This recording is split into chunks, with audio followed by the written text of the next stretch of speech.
Defensive tackle Ed Oliver is feared to have torn his bicep and will be out indefinitely. Further testing is expected today to confirm the injury, and we'll see if we get any kind of update later today when head coach Sean McDermott does speak with the media. And the Barnes Firm Injury Report, it is brought to you by the Barnes Firm. Injured for help, call 1-800-8-MILLION. Also, do stay tuned. We'll get the latest from the Bills when Sal Capaccio joins the show at 5 p.m. Week 8, though, wraps up tonight. As mentioned, the Kansas City Chiefs are in action. They do play host to Washington for Monday Night Football. Kickoff at 8:15. And this game can also be heard right here on WGR with coverage beginning at 7:30. No Jane Daniels tonight for the Commanders. Marcus Mariota will get the start at quarterback. And even though the trade deadline is not until next Tuesday, we do have a deal today. The Rams acquiring cornerback Roger McCreary and a conditional 6th from the Titans for a conditional 5th. Sabres in action tomorrow night. Good news, though, from practice today. If everything does go well tomorrow, defenseman Michael Kesselring could make his season debut. That, according to head coach Lindy Ruff. Just 2 games tonight in the NHL, both starting in the 7 o'clock hour at 7 p.m. Penguins host the Blues. Then at 7:30, Bruins are in Ottawa versus the Senators. And then the World Series moves to the West Coast, tied at 1 apiece. Game 3 tonight, first pitch just after 8. The Blue Jays, Max Scherzer gets the start tonight. And then for the Dodgers, they are going with Tyler Glasnow. And join WGR and Bud Light for a Buffalo Football Friday happy hour. Schopp and Bulldog will be broadcasting live this Friday from 3 p.m. to 7 p.m. at Neighbors Pub, 337 Kenmore Avenue. We'll also have a chance to win a Josh Allen jersey. No purchase necessary, and you can enjoy other Football Friday live broadcasts coming up at Leo's and Mitchell's. Bud Light, easy to drink, easy to enjoy. Enjoy responsibly, 21 plus. That's your Paddock Chevrolet Sports Update. Paddock Chevrolet celebrating 90 years of being your hometown dealership. I'm Zach Jones for WGR Sports Radio 550.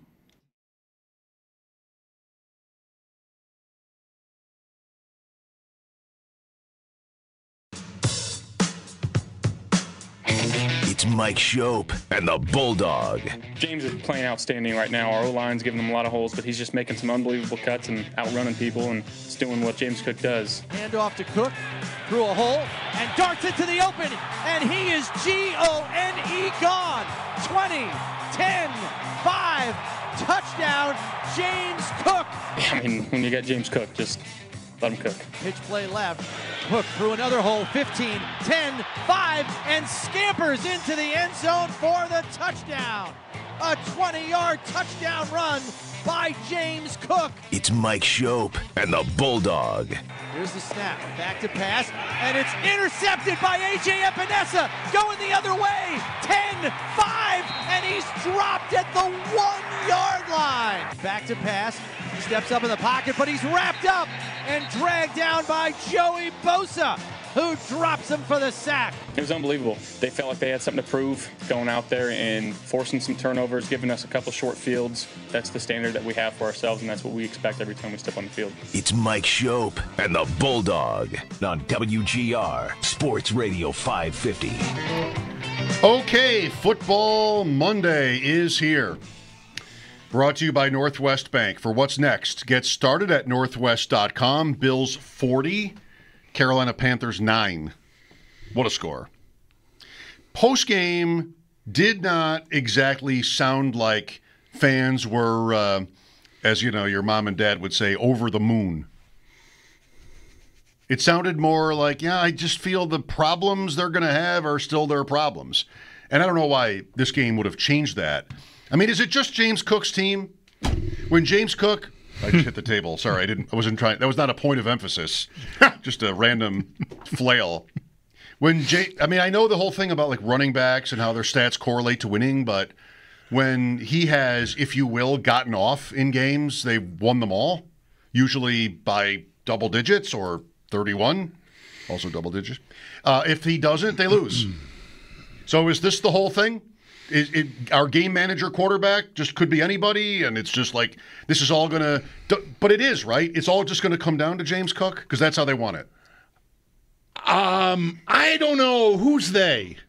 Oh, good question. I'm not sure. I think right now it is, James Cook is the thing that makes the motor go, and it has been that way. Sorry, I don't want to mix up running back nicknames here because the last guy was motor. Anyway, Cook makes it go. He certainly did yesterday, and he has, by and large, for really since Joe Brady took over, I guess, been sort of the main engine that drives this thing. But I'm paying particular attention to how Sean McDermott talks about this right now. That's why I say who is they exactly, because interesting. He was asked yesterday after the game about like loving running the ball or something, and he said, "I never said that. I think I know the value of having a balanced offense, like an offense that can do all the things." And so I don't know. I feel like that's a subtle acknowledgement, or maybe not that subtle acknowledgement of the frustration he might be feeling with how the passing game still looks. Or it could just be a line. Could be. I think he's on team get me a receiver, McDermott. That's what I'm driving at. I've suspected that for a while. I know it's contrary to everything that he has come to represent within the organization, right? Defensive guy. He did supervise the dismissal of Ken Dorsey and the installment of Joe Brady and this offense that has become this style of offense. But I still think he's probably looking at the game back today or last night and seeing a lot of the same things, only with a lot more clarity because he's watching the game tape and he's a football coach. And I'll bet he's plenty frustrated with what their passing offense looks like, because their passing offense does not look good. This is really interesting because we've been here in the same room for all these years, even long before McDermott arrived. I just don't give him that benefit of the doubt. And maybe I should, but we've had these conversations before where, like, I don't believe at all that they're not playing the way he wants. Like, why would they be playing other than the way he wants? Like, that's sort of his image, if not really what he wants from his team. He's just never convinced me as somebody that wants to really open it up. I think Daboll might have a little bit dragged him into that, and it went so well. I mean, Allen being so good, how could you refuse him, in terms of passing volume and quality and all that? Like, all right, if this is how it is, then this is how it is. We're winning all the time. But I don't know. I feel like Brady is, I guess I'm just guessing mostly, but we're also immersed in this every day and listening to every comment and everything. I just can't buy that they're not the team he wants them to be in this way. And I think, he's gotten much more adept at the press conferences where it's like, oh, what do you mean? Well, he laughed about it yesterday. I might need to, fine tune this a little bit, because I don't think he necessarily wants them to go back to throwing it 60% of the time or anything. I think the league changed and they reacted, I think, to that change. And I would even say maybe appropriately. But I think I know the value in having an offense that can do, that can run and throw effectively. To me, I think he wants to run. He doesn't want to throw the running game fish back into the lake. He likes that fish. They caught that fish and they are using that very effectively. It's feeding a lot of people. So it's we're talking about everybody eats. I mean, the running game is happening for them. I don't think there's any way you could objectively be satisfied with their passing game. So I don't know. I'm very much on alert for an ad. Well, this is really another one of these what are we trying to figure out moments. Are we trying to figure out whether they will trade for somebody? You can't figure that out. Whether he wants them to, whether they will. Sure. That's easily a conversation worth having. Is he frustrated or whatever you want to call it about what they are? I don't know. Like, that's really not so much in the embodiment of McDermott, but this is our conversation every day, every week, every time about just sort of if the Bills, this goes through Bean more than it goes through McDermott, if the Bills are who they want to be. That's it. Like, in a nutshell, that's it. Are they who they want to be? And, I mean, they lose 2 games. I mean, this is going to be sitting there for you, okay? They lose 2 games. They go to the bye. They come out of the bye, and their running back goes for 216 on the ground. I mean, it's not a fluke. Who you play, game script, I know. Like that. Cook could have gone for 300. Probably, right? Yeah. If they just kept him in, if Carolina gave him any pushback, yeah, he goes for like NFL record stuff yesterday. Maybe it was so easy. Yeah. Well, I just think a lot of that does sound like, without being like overly critical of your stance, that just sounds like, to me, a place you stand because it's what we've known from the outside. And I'm not telling you I know anything on the inside. I'm just listening to the guy talk, and I think objectively, it would shock me if he's happy with the entirety of their offense right now. I think he has to know he's been in these games. He's seen how they've ended. He's watched his defense get torn apart by Kansas City. I think he may know they're going to have to get better at throwing the ball, and I don't know where those solutions are going to come from. Are there just going to be different things drawn up? Is that going to mean Dalton Kincaid can play more than 20% of the snaps in a given game if his health is up to say? Like, is that what we need? I just think it's hard to objectively look at them and not see a need, and maybe even a crying need for something to jumpstart their pass game. Because what they have right now, if they get into a spot, and I don't want to say when, because you never know. Maybe they could just run it on everyone. Boy, I'm sorry. I just did the thing you did, and I'm not doing it for effect. I don't know. Is something loose today? I don't know, maybe. Something feels weird. Anyway, because that was not. I know how to bang this table when I want effect. Anyway. Well, mine's been coming apart gradually forever. Like there's pieces missing and... I don't know if you have any excuse, but I think I do. I don't know what's going on. Anyway, I lost my train of thought because I got distracted by all the noise I made unintentionally. How do you expect Allen to feel? What is Allen thinking? We're fine? No. I mean, the clip right there, it wasn't his whole press conference, but it's like James Cook, let him cook. I mean, that's what he's here for? Allen is just to Well, I mean, it's not a day where, and I don't know when that day would be, that Josh Allen's going to sit there and say, I need more help in my passing game. So, like, that is never going to happen. He's never going to say that. No, right? Certainly not publicly. It's not his style. But I think I'd be surprised if they haven't already had long conversations with him about what is happening in that part of their offense specifically. And again, I mean, they scored their 40 points. It's not a day for anyone within the team to go on a campaign for what we need and what our shortcomings are. They won 40-9. So leave that to us. Right. But I would likewise be surprised if Josh Allen, like if I've got a meter and I'm measuring how much different personalities, different coaches or players want or feel they need some juice somewhere in the offense. I think, McDermott might be like percolating. I think Allen would be almost at a boil already because he does not look himself back there on passing downs when there is time even.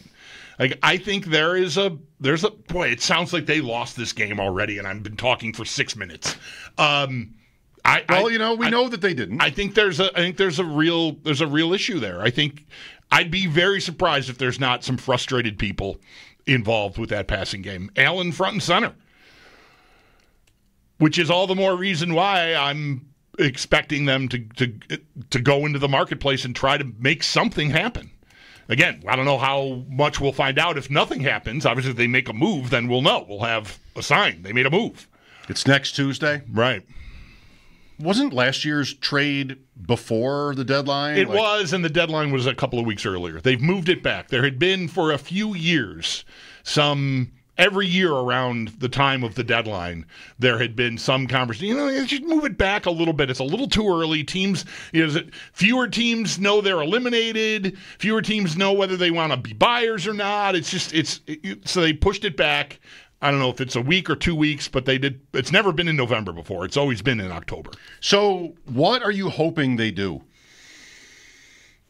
So something that is Rashid Shaheed or higher.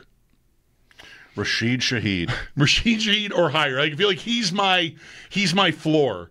I guess I would consider someone like Jacoby Myers on a floor below that from an impact standpoint. Shaheed has not been the all-around receiver I think Myers has been in his career, but he does represent an element that they simply do not have in this offense, which is someone to really just get down the field. Right. Shahid represents that. Myers does not. No, right. I think Myers is just kind of like – Myers to me feels like a guy like they already have three of. Myers is what you do if Shakir goes down for the year or something, like Oliver maybe did. Like you replace him with somebody that can kind of play the same role, but that isn't what's happened. You could be talking about replacing Coleman. That is mostly what I'm talking about. Replacing him, creating a scenario where he is not the guy who leads them in snaps. You know what? I guess I have to say I'd be impressed if they did that, because that is a power move. Like that is, it's the opposite of what you would normally hear. Just sort of development and patience, and how many times did Brandon Beane remind us over the offseason how young Coleman is? And this would be like, we don't care anymore. We're not. No more questions about his age. We don't care anymore, or we don't care right now. Well, right. But right now, meaning I can choose to care about it again later. You guys forget. No one forgot. You guys forget he's only 21. No one forgot. We know he's young. That's right. If he's 23, is that different? If he's 24, is that different? If he's one of these other receivers that gets drafted when they're 2 or 3 years, who cares? Like they're 1 year in the league. You guys, no one forgot. So maybe this would be like you're putting that on hold, I guess. That's what they would say. Yeah. They're not going to just cut him. And maybe that's exactly what they'd be doing. It would not be a good sign for Coleman's development, obviously. But what am I trying to do? Am I trying to protect his his value, his development over making sure I have enough juice to win the AFC for the first time since 1993? I mean, what am I trying to do? I'm trying to do that. That's what I'm trying to do. So I know you always have to have these concurrent, agendas going, because the team is not always, just always about the singular season that they happen to be in. But I think you got to find a way to better meld those two things. And whatever it means to Coleman's development, I think I have to live with, because if I don't have enough, and I'm running out of, I got one more game before this deadline, and it's against the Chiefs. How about that? Right. Coincidence. I think it's called for. I think it's called for, maybe in a way even more so than last year. Just because last year was the first year without Diggs, and you might have felt like a little panicky about it, so you did it. But you're right back in the same spot. Coleman has not taken a step in his development. Curtis Samuel has not emerged and capitalized off of what he accomplished late last season and into the playoffs. The only constant you still have is Shakir, who's very dependable, but just there's a roof on that is not likely to go much higher than it ever has gotten so far. So that's a staple, and it's a very good asset to have. The rest of their receiving core is what? It's dependent on Dalton Kincaid being able to play at this point. And he barely played yesterday. Now, game script, maybe they didn't need him. So why push it, But I just can't believe a contending level team would look at what their passing offense has looked like here on balance for the whole year. It's not just these last few games and go, we're all set here. I just objectively, this is not like, because a flag got planted back in April or anything. I think you look at this team and think receiver. You watch them play, you think receiver. Everybody does, except maybe those who work there. Maybe, but I strongly suspect many people who work there think the same thing. And don't have the authority to actually make the move. To speak up. There aren't that many teams. Okay, the deadline is later, but there still aren't that many teams that I think would be dumping. And then how many of those have somebody you care about? New Orleans is obvious. 1-7. They should be thinking that way, right? They should be. Mm-hmm. Who else? Like the Giants have Darius Slayton, who's an interesting, I think he's more of an ex-receiver. Like he's interesting. I think he's pretty good, and maybe he's what we want. They've lost Neighbors. They've now lost Scattaboo, if that matters. Their running back. Coach might be coaching for his job, if you will. The quarterback's a rookie. How is it worth it for them to trade anybody they have left? There's always these other variables. New Orleans may be just fine, whatever. Maybe Cleveland is this. Maybe Jerry Jeudy is this. And thanks to him for 0-0-0 yesterday in that game with a losing game script all day. Like that guy might be just a headache. Once in a while he pops, but are we going to the Browns again for their number one guy like last year? There just really aren't that many possible fits. So, well, I mean, we're not here to try to figure out how this is all going to play out. We don't know. But it is interesting that they could win a game by so much and have so many of us still asking the same questions. And it's always interesting to me to think about whether the Bills are asking these same questions. Like maybe they are. I wonder about Allen. I wonder about, you're talking about McDermott, like whether they know they need to fix something or whether they don't think that at all and they think they want to be mad at anybody who does. Since Brady took over in the regular season, they are 23-6. And that includes last year's Week 18 that they didn't care about. 23-6. Do they think they have a problem? My position has been since it started with Brady that they don't. And that's served me okay. Going into last season, then going into this season, do the Bills seem like a team that would want to reinvent themselves? No. They have, been very successful. They lose by a play in the playoffs and they give up 32 points. It's just never seemed, well, I guess logical enough to me to think that they would want to really just sort of recalibrate their offense. And I think I still want to be there. I would want to join you there because I don't think recalibrating is different than reinvention. I already said, and strongly, I don't think they would want to run less than they're running. I just think they would recognize they need to be better when they want to throw, when they need to throw. What's that worth, though, to them in terms of a cost? I mean, it really, to me, depends on availability. I mean, I don't know.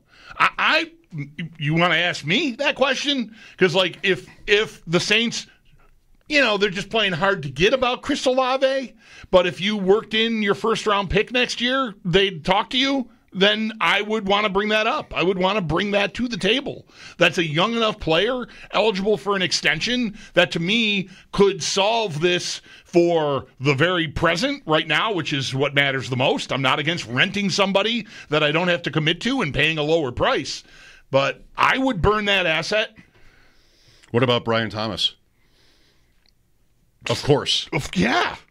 Because Olave, I guess, too, but I would want to make sure Thomas that there isn't something else with Thomas, that I'm never going to find out about from out here that explains what's happening. Like, is he just not love football anymore, or is he nightclub guy or something? Like, what's going on really there on the ground in Jacksonville? They're not going to tell you. No. But somebody else has to tell you. The Bills should be able to find that out. And as long as that is not, that's not a problem, then, yeah, same conversation. What is it going to take?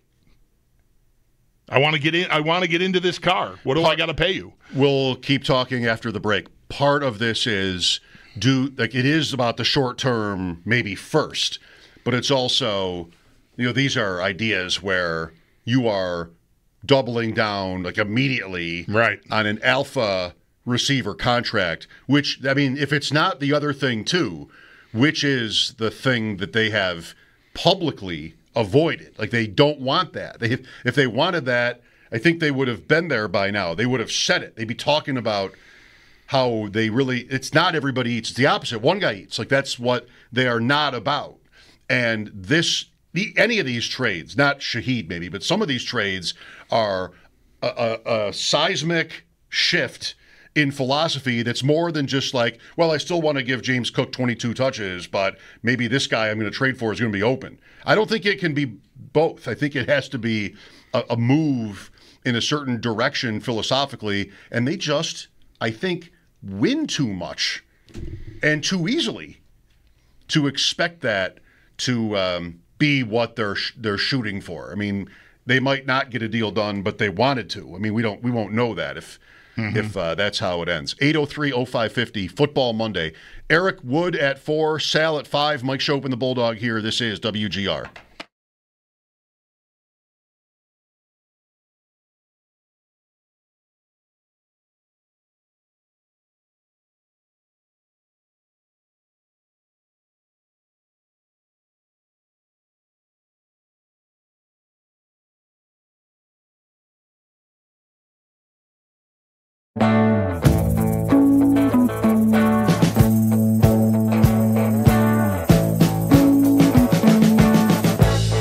We've been living in sin so long, all the feels are gone.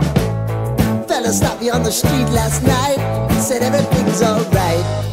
Roller coaster, make it through the day, I'm right.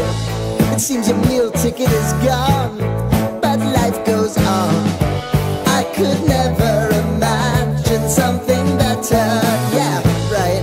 Now you're cooking on high heat in the middle of the street. Roller coaster, take me to a better time.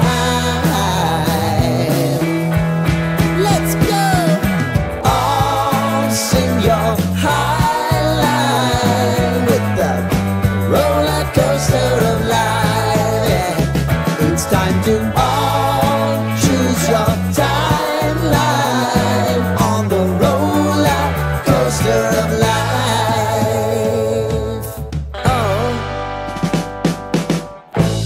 You seem to easily forget how to place your bet. When everyday life gets you down, you gotta steal the crown. Got to own it.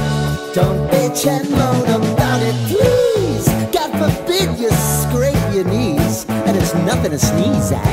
Oh, I've told you over and over again. You gotta get both hands around it and make your own plans. Roller coaster, it's taking over, it's about time. Oh, all sing your high line on the roller coaster of life. You've got to all choose your timeline with the roller coaster of life.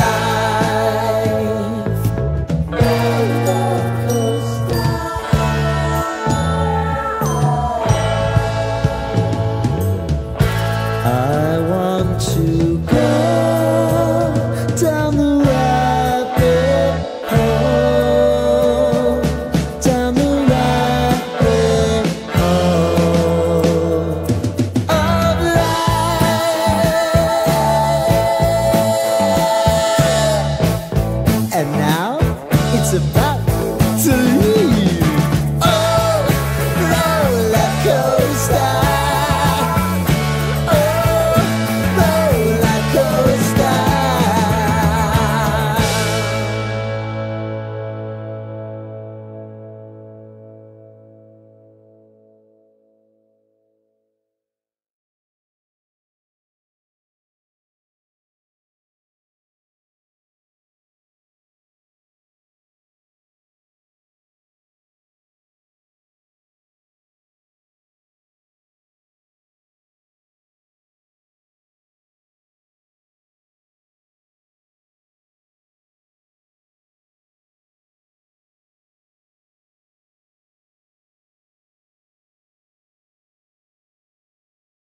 It is interesting. That's from Sean McDermott's post-game press conference, and that was really early in the press conference. They just come off the field winning 40-9.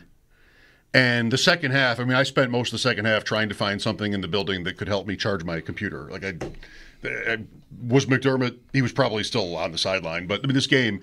So he was ready to say that. Well, the question, I got this off of Joe Biscaglia's piece from the game at The Athletic. The reporter, and Joe didn't name who it was, and I didn't go back and listen, so I don't know if I'd even be able to tell if I could even hear it anyway, because that's often a problem with those things. The way Joe wrote it up, the reporter said in the course of asking a question about, James Cook's big day, we know you love the run. Or right. Something. And he, to me, that's not nothing, that he wanted to raise his hand 40-9. And actually, I never said that. Here, let me clarify exactly what I love. Which he probably has said that. I don't know. But he had it on his mind. It was right there in his pocket. That's why I think that I love two-dimensional. I recognize the value in having two-dimensional offense. I feel like that's as close as you're going to get to, I'm almost going to say any NFL head coach in a post-game news conference after you've just won 40-9, raising his hand and saying, I want more.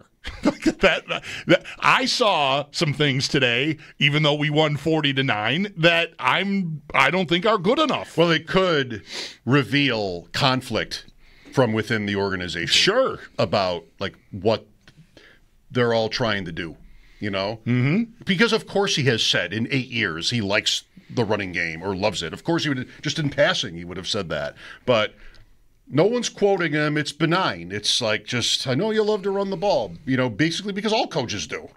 And what a game you got. The question is very friendly, like they all are. Right. After games. And he's there to say, hold on. I don't want my name on that right now. I didn't say that. At least not right now, I don't. Whatever. We can go back through the annals and see if he ever said it.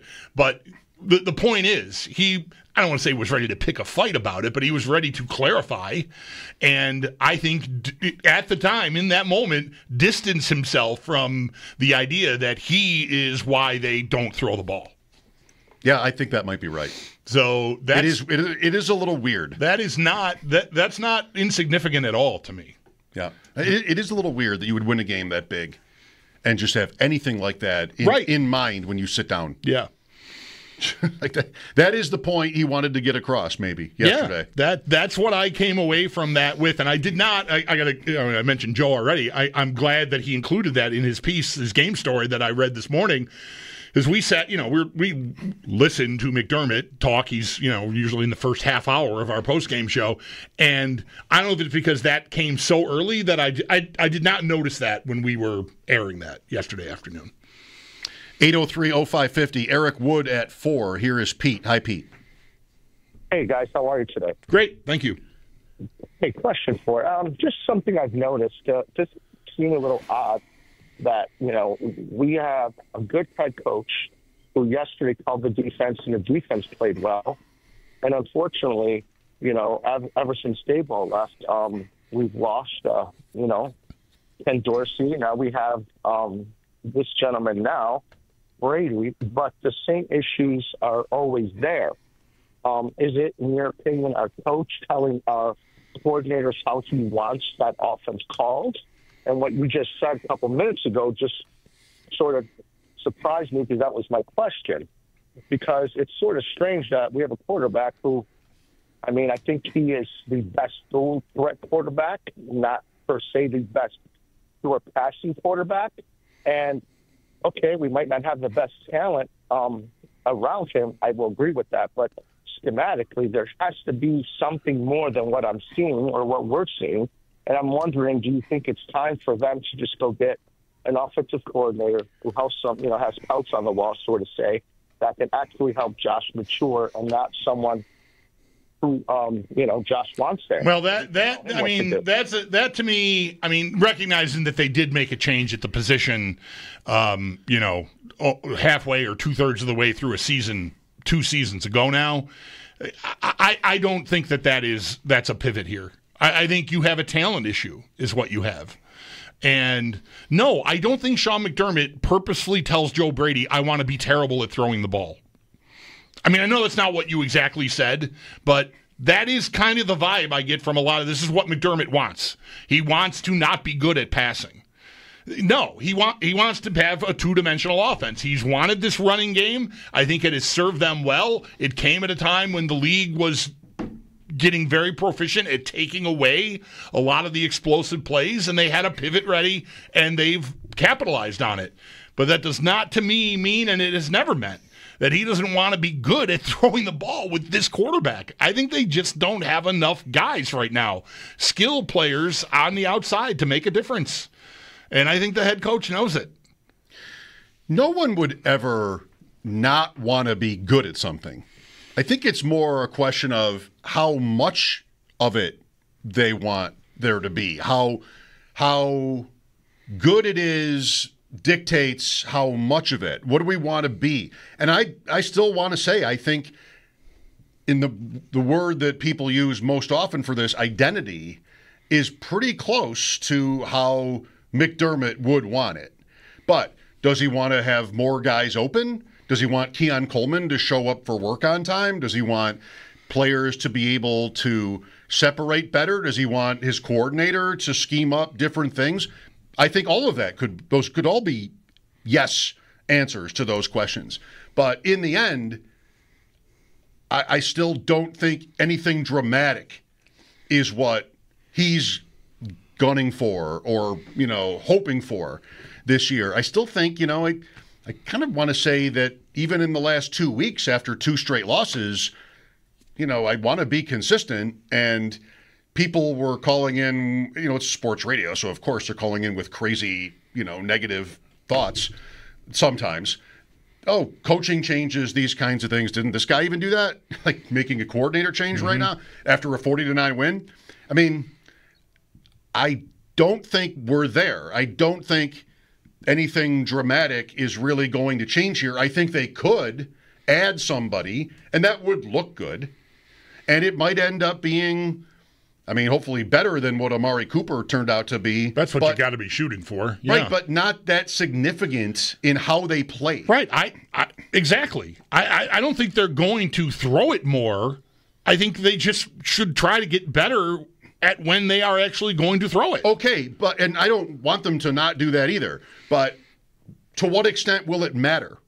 Is it really just going to be about that one play in January against Kansas City or somebody else, and then they hopefully will have somebody that can do it? Not to boil it down to too fine a point, but yeah, kind of.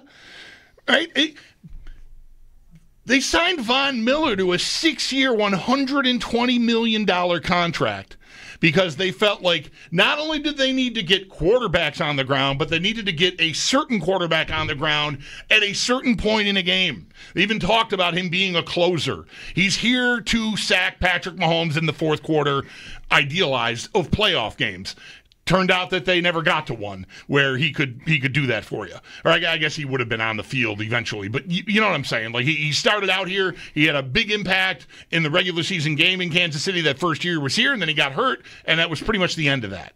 But they went out and spent all of that for that moment, for that drive, up 3 with a minute to go at Arrowhead. So, yeah. You could go spend whatever asset you need to spend. Now, that wasn't draft picks. That was just money, and maybe I think it is a lot easier for clubs to part with. We got mountains of cash. We only have a finite number of picks and assets that we can use to replenish. So, parting with that is not – I don't want to be too flippant about it. But, yeah, I think you get it so you've got the juice to get one more first down and get one more scoring drive and hopefully get one more playoff win. Yeah, or 2. Right. Thank you. Donald is next. Hello. Donald. Hello. Hi, you're on the radio. Hey, guys. Thanks for having me. Yep. Yeah, no, I just wanted to cover a couple things that I thought after watching that game yesterday. I think Hoyt and Ogunjobi make a huge difference on our defense. I'm very excited about them. But what do you guys think about that? Sure, yes. What else? Yeah, that was a big thing that stood out yesterday, especially Hoyt. Yeah. The one thing that kind of ticks me off, though, is the malpractice of us not using Tyrell Shavers. Everyone wants to complain that we don't have a wide receiver one on this team, talk about getting Chris Olave. When Tyrell Shavers really hasn't been given the opportunity yet, I think he could be our Josh Doan. Josh Doan? Like the Sabres guy? Yeah, like the difference that Josh Doan is making for the Sabres, I think that's Tyrell Shavers for the Bills. Well, I don't. I mean, maybe you're right, but I don't. I mean, this is a low-round draft pick who couldn't crack the lineup for 2 years, and now he's playing in the absence of other players. He's not getting even if you're right, I doubt you're going to find out. 100% agree. Mike Schopp and the Bulldog, Eric Wood at 4. This is WGR.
Got Eric Wood coming up at 4. Football Monday, brought to you by Northwest Bank. For what's next, get started at northwest.com. AFC yesterday, everybody relevant won, except Pittsburgh, I guess, which I don't know. Should we want them to be winning? Maybe. But everybody relevant won, including Houston. It's an important win for the Texans yesterday against San Francisco. Colts dominate again. Denver wins easily. Chargers won Thursday. Kansas City is tonight. The entire AFC East wins. New England, I wouldn't have had it. 19-point win over Cleveland. I wouldn't have had it. I thought they'd be good, but not good enough to give touchdown spreads to anybody. They clear that easily. I was looking, and I tweeted this. Maybe you saw it. So often, when we get to the postseason, the 4 seed is, of course, it's going to be the worst, by record, the worst division winner. And it's often the AFC South. Sal talks about how he or his friend in Houston jokingly refer to that first wild card game, the first game of that weekend, as the AFC South Invitational. Right. That will not be the case this year. Indianapolis is 7-1. For them to get the 4 is going to be pretty crazy. Like, they do have a tougher schedule coming up. Like, they play the Chiefs in a couple of weeks too. But I doubt they're the 4 seed. The AFC North winner probably would be the 4. And that could still be the Ravens. Mm-hmm. They're another team that won yesterday. They won yesterday. Eventually, Lamar Jackson will come back, maybe even this week. They play Thursday night in Miami. He's from South Florida. Maybe he comes back this week, if that even matters. Who even knows with him? It's just like, oh, no, he's got a stomach ache. Who even knows with him? But by January, assuming like he's on the field, if they get to even like a 9-8, that could or even should be good enough. I mean, Pittsburgh is dropping games. Cincinnati, which will get Burrow back, blew a chance to get to 4-4 and a half game out by losing to the Jets. 14-point lead in the fourth quarter against the Jets. Right. Like 4-4, nobody thinks they're good, but you put Burrow in there as bad as they're, then we're to last year. Like, they're dangerous in this way. Somebody gets in, though. And look at what could happen at the 5. New England is 6-2. Denver is 6-2. The Bills play the Chiefs Sunday. Kansas City plays tonight. They could have 4 or I guess even 5 losses after Sunday if they lose to tonight the Bills and to the Bills. Yep, they're 4-3. Yep. The top wild card team by record will go to what could be a 9-8 or so AFC North winner. And what is that game? Is that possibly Kansas City or Buffalo at Baltimore in the 4-5? We're halfway through the season, or just about. And that's realistic. Very much so. Yeah. Very much so. It's not going to be the best, well, it still will be the best wild card team, but like some division winner that probably the wild card team is better than, or about as good as. Although Houston has won that game the last 2 years, beating the Browns with Flacco and then the Chargers last year. Both games pretty easily, I should, to be fair. Yeah. But I think there's an intriguing possibility that 4-5 is going to be teams that we've considered heavyweights. Maybe even ours. Yeah, could be. Yeah, I mean, if they don't catch New England, then that might be, where the best you can hope for is right. to be that. And get that match. Like get the weakest division winner, so you can avoid having to go to whoever wins the AFC West, or even dare I say it, the AFC East if it's not you. Yeah, that would as this unfolds, if to me this is still a very big if. Although their schedule is pretty cozy, New England. But if it becomes I'm not catching them, then I think rooting for the 5 and going to the weakest division winner, which lays out like it will be Pittsburgh or Baltimore, I would say right now. One of those two teams is probably going to win that division. I think Cincinnati really hurt themselves yesterday, like you said, and Cleveland, forget it. So, yeah, that would be the path of least resistance, I think, at least to start out. I mean, once you win, who knows? You're going to have to play somebody really good, probably. I mean, Kansas City will have a tougher time. It's still too early to really say this. I want to say have a tougher time getting to the 1. I mean, the Bills have an better chance of getting to the 1 than the Chiefs do, with only 2 losses. But somebody tweeted at me about this point. You might want to be the 5 and play some mediocre AFC North team and then like the Colts, as opposed to being the 2 or the 3, I guess is the point, and hosting the Chiefs in the first round, and then maybe you get Denver next or whatever that is. Like perhaps the 5 is the ticket. I don't know. You can never really know, but it does seem like we maybe have already reached a point where the way it falls is going to be meaningfully different. The way more like the NFC last year, I think. Right. If Indianapolis and New England stay near the top, and I guess you could even work Denver into this now. They've got a lead on Kansas City right now. So do the Chargers, for what it's worth. Yeah, I mean, the halfway through here, it looks like a different day in the AFC right now. Yes. Denver at Houston next week, by the way. Mike Schopp and the Bulldog here with Eric Wood next. This is WGR.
The Bills take care of business against Carolina yesterday. They now sit at 5-2. Next up, they will be hosting the Kansas City Chiefs Sunday at 4:25. We'll get more on Kansas City here in just a moment. They do play tonight. But for the Bills, some potentially bad news. Adam Schefter reported earlier today Ed Oliver is feared to have torn his bicep. He will be out indefinitely, though further testing is expected today to confirm that. And we'll see if we get any kind of update on that and more later today when Sean McDermott speaks with the media.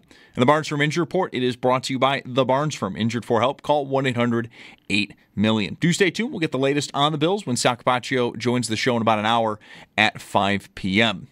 Week 8, though, wraps up tonight. As mentioned, the Chiefs do play tonight. They host the Washington Commanders for Monday Night Football. Kickoff at 8:15. Can also be heard, though, right here on WGR with coverage starting at 7:30. No Jaden Daniels tonight for the Commanders. Marcus Mariota will get the start at quarterback. And then with the trade deadline being next Tuesday, we're starting to see some deals being made, including one today. The Rams do acquire cornerback Roger McCreary and a conditional 6th from the Tennessee Titans for a conditional 5th-round pick. Sabres are in action tomorrow night. Good news, though, from practice today. If everything does go well tomorrow morning, defenseman Michael Kesselring could make his season debut. That, according to head coach Lindy Ruff. And then a very light night tonight in the NHL. Just 2 games. 7 p.m. Penguins host the Blues, and 7:30 the Bruins are in Ottawa to take on the Senators. World Series does move out west for game number 3. They are tied at 1 apiece. First pitch just after 8. For the Blue Jays, it is Max Scherzer on the bump, and then the Dodgers, they are going with Tyler Glasnow. And join WGR and Bud Light for a Buffalo Football Friday happy hour. Schopp and Bulldog will be broadcasting live this Friday from 3 p.m. to 7 p.m. at Neighbors Pub, 337 Kenmore Avenue. You'll have a chance to win a Josh Allen jersey. No purchase necessary, and you can enjoy other Football Friday live broadcasts coming up at Leo's and Mitchell's. Bud Light, easy to drink, easy to enjoy. Enjoy responsibly, 21 plus. That's your Paddock Chevrolet Sports Update. Paddock Chevrolet celebrating 90 years of being your hometown dealership. I'm Zach Jones for WGR Sports Radio 550.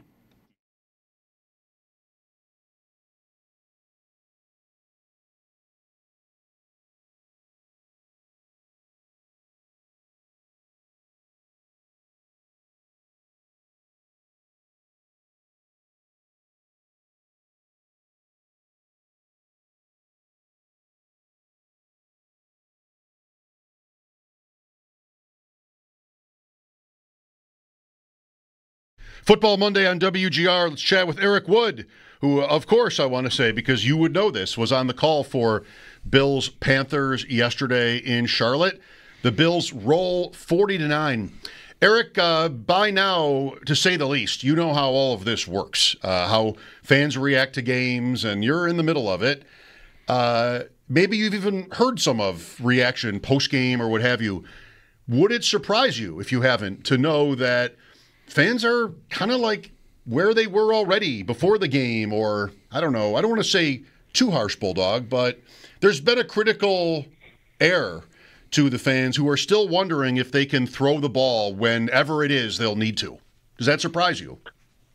No, that doesn't surprise me. And, Josh Allen, he wasn't happy with the pass game after the game himself, talked about how he felt like he played an awful first half. They got a little bit going in the third quarter, and then obviously they didn't need the pass game at all in the fourth quarter, or maybe we have this big second half explosion in the pass game, but of course wasn't needed. But yes, that's still a concern, and I think everybody sees this game looming against the Chiefs and just assumes we're likely going to need a strong pass game to get a win at Orchard Park. But I see those concerns, but I'll say, and I know we'll get to this, the fact that the defense made a bunch of tweaks, played really well yesterday, that should alleviate some of the fans' concerns.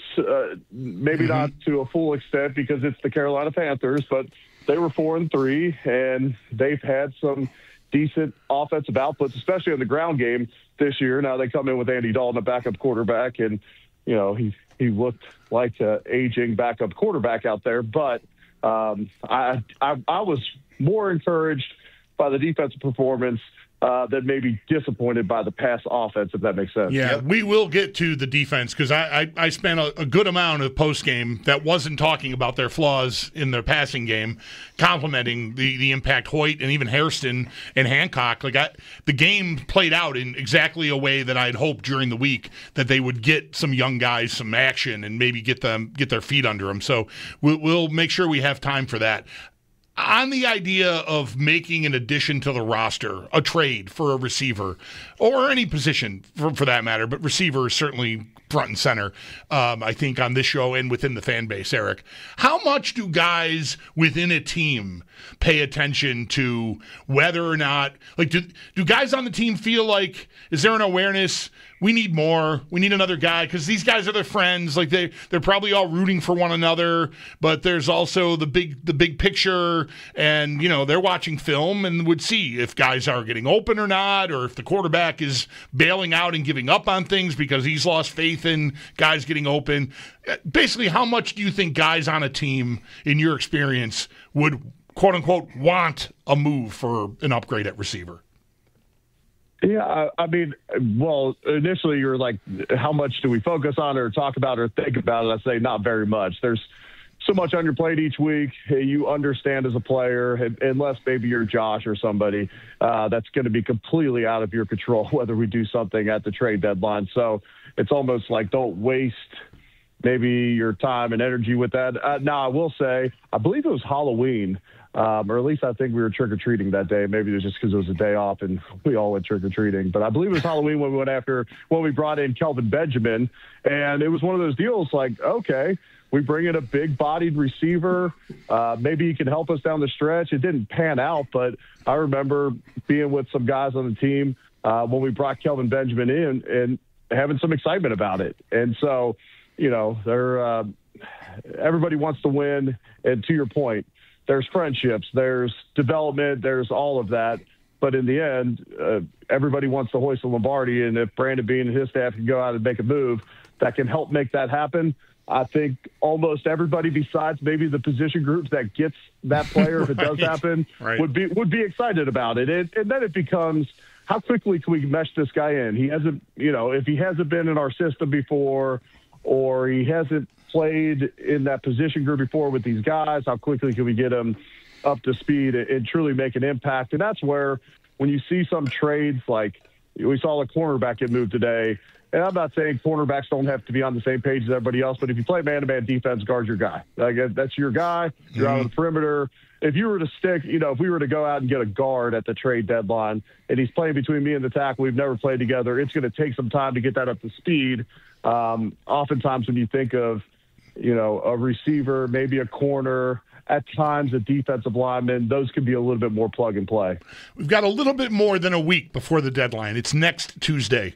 If you had to place a wager right now on them trading for a wide receiver, how would you bet? I would say yes.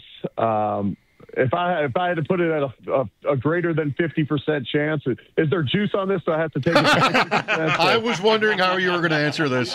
What kind of a bet? Oh, I was going to actually bet a quinella that they would.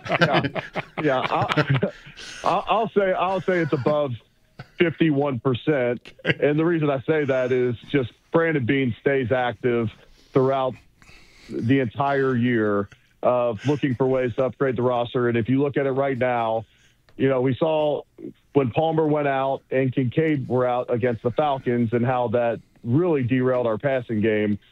And you look ahead and just understand that injuries happen throughout the season. If you could bring in a guy that makes sense, I would put it at a 51% chance, but that's with absolutely zero insider info there. I would say it's above 60% that there's some type of move made, whether that's just getting another body along the defense, at the defensive tackle position. I would say wide receiver and defensive tackle would be the two most likely. Somehow, while answering all that, Eric is so good that he's got his offshore app open and he's parlaying this plus Louisville basketball to win the ACC. Should have given him in some sort of, I don't know, exacta box win, place, or show something, because I know you go to the Derby. So it's Breeders' Cup is this weekend. This is one of the biggest horse racing weekends there is. Plus 100, he does it. Minus 125, it sounds like. Maybe not on this idea. All right. Eric, how did it come so easy for the Bills running the ball yesterday? I think if Cook stays in, I mean, he could have maybe broken the NFL record, but the game was out of hand, and he's still at 216. Yeah, I think the game planning was excellent. The strength of that front seven for the Panthers is on their interior. They got a huge nose guard. Derek Brown, one of the best defensive tackle DN hybrids in the league. So you get those guys on the perimeter going. You know, you try and force them to move laterally out to the perimeter, wear them out, allow James Cook to hit the cutback lanes. And I thought the game plan was great. Of his 19 rushes, 10 were toss plays. And they weren't the normal tosses that we see from this Bills team generally. Generally, it's a toss crack where either a receiver, a tight end would be blocking down, and then you have a tackle, a guard, somebody going outside of them and with a lead blocker or two on the outside. That's generally how we see the toss plays happen in this Joe Brady, Aaron Kromer run scheme. Yesterday was kind of just old school wide zone with a pitch, at times with a fullback as well, which we rarely see that in that scheme from the Bills, if ever. And so they came out of the bye week with some extra time to prepare and said, hey, here's how we're going to attack the Panthers. And they couldn't stop it. And I compliment the scheme.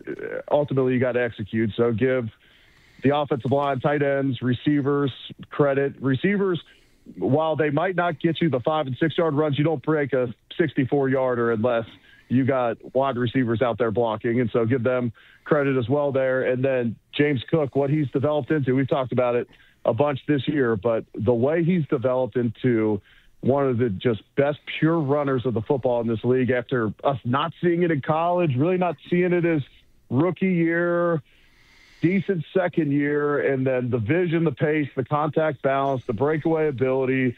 I mean, he's the total package right now running the football. Eric, Sean McDermott did confirm that Ed Oliver has a torn bicep muscle, and his way of putting it was out indefinitely. I don't know if you have a thought on, like, from some experience or maybe someone you know, what kind of an injury that is for the long term. Like, are the playoffs realistic? If you even know, maybe everybody's different anyway. And then, of course, B, which probably should have been A, is how big a loss? I'm not sure on the time frame. I read a tweet during the game yesterday from, I believe it was Dr. Chow, who speculated that it looked like a torn bicep and that he would likely have a chance to return for the playoffs depending on how quickly it healed. And so that would be the hope, because to answer the second question, it's a massive loss. It's a massive loss for a number of reasons. One, he's one of our best and most disruptive defensive linemen. He is our most disruptive defensive tackle on the roster. And then the amount of injuries we've had at the defensive tackle position, and the fact that heading into last game, 60% of our snaps in game were taken by guys either elevated off the practice squad or rookies drafted in the third round or later. That's tough. And so now we get even more thin at the position, and then you just hope that Daquan Jones can get back healthy. Maybe TJ Sanders can come off of IR at some point before long. But you're going to need some bodies on the interior there. Now, when it comes to obvious pass situations, which becomes tougher to get there in an obvious pass situation when you're low on defensive tackles, but the fact that Michael Hoy can rush from the interior at an extremely high level, I would say that, he's probably going to play that Ed Oliver role at the 3 technique on obvious pass downs. And then you'll either have Daquan or maybe you're in dime defense with just 3 defensive linemen. But it's a big loss, and I feel for him. He had played so good against Baltimore, has the foot injury in practice, and then coming back in, getting back in the flow of it, and then you get a sack on the first possession yesterday, and then just, it's wild. I saw the play happen. He essentially was tackled by the offensive lineman. There's no hole. He reaches out to try and get the ball carrier, and I saw him kind of stay down and go off, and I said, I don't like the look of that, and ended up being a torn bicep, which is just, it sucks. If there is one sloppy way to put this, because there's nothing good about Ed Oliver getting hurt, at least the timing of it does allow for them to prioritize getting a replacement before the trade deadline, if they want to do that. Like if there's not someone out there on a practice squad that they can grab, or even in-house here. We've seen them elevate guys here, Jordan Phillips again in this game. But, I mean, Oliver is just he's a cut above everyone else at that position on the team. So I wonder how much urgency there might be for a move at that position, maybe even in lieu of receiver. I mean, I'm desperate for them to add a receiver to that group, but I would understand defensive tackle for sure at this point, and they have, a little more than a week now to try to figure out if they want to make a move there.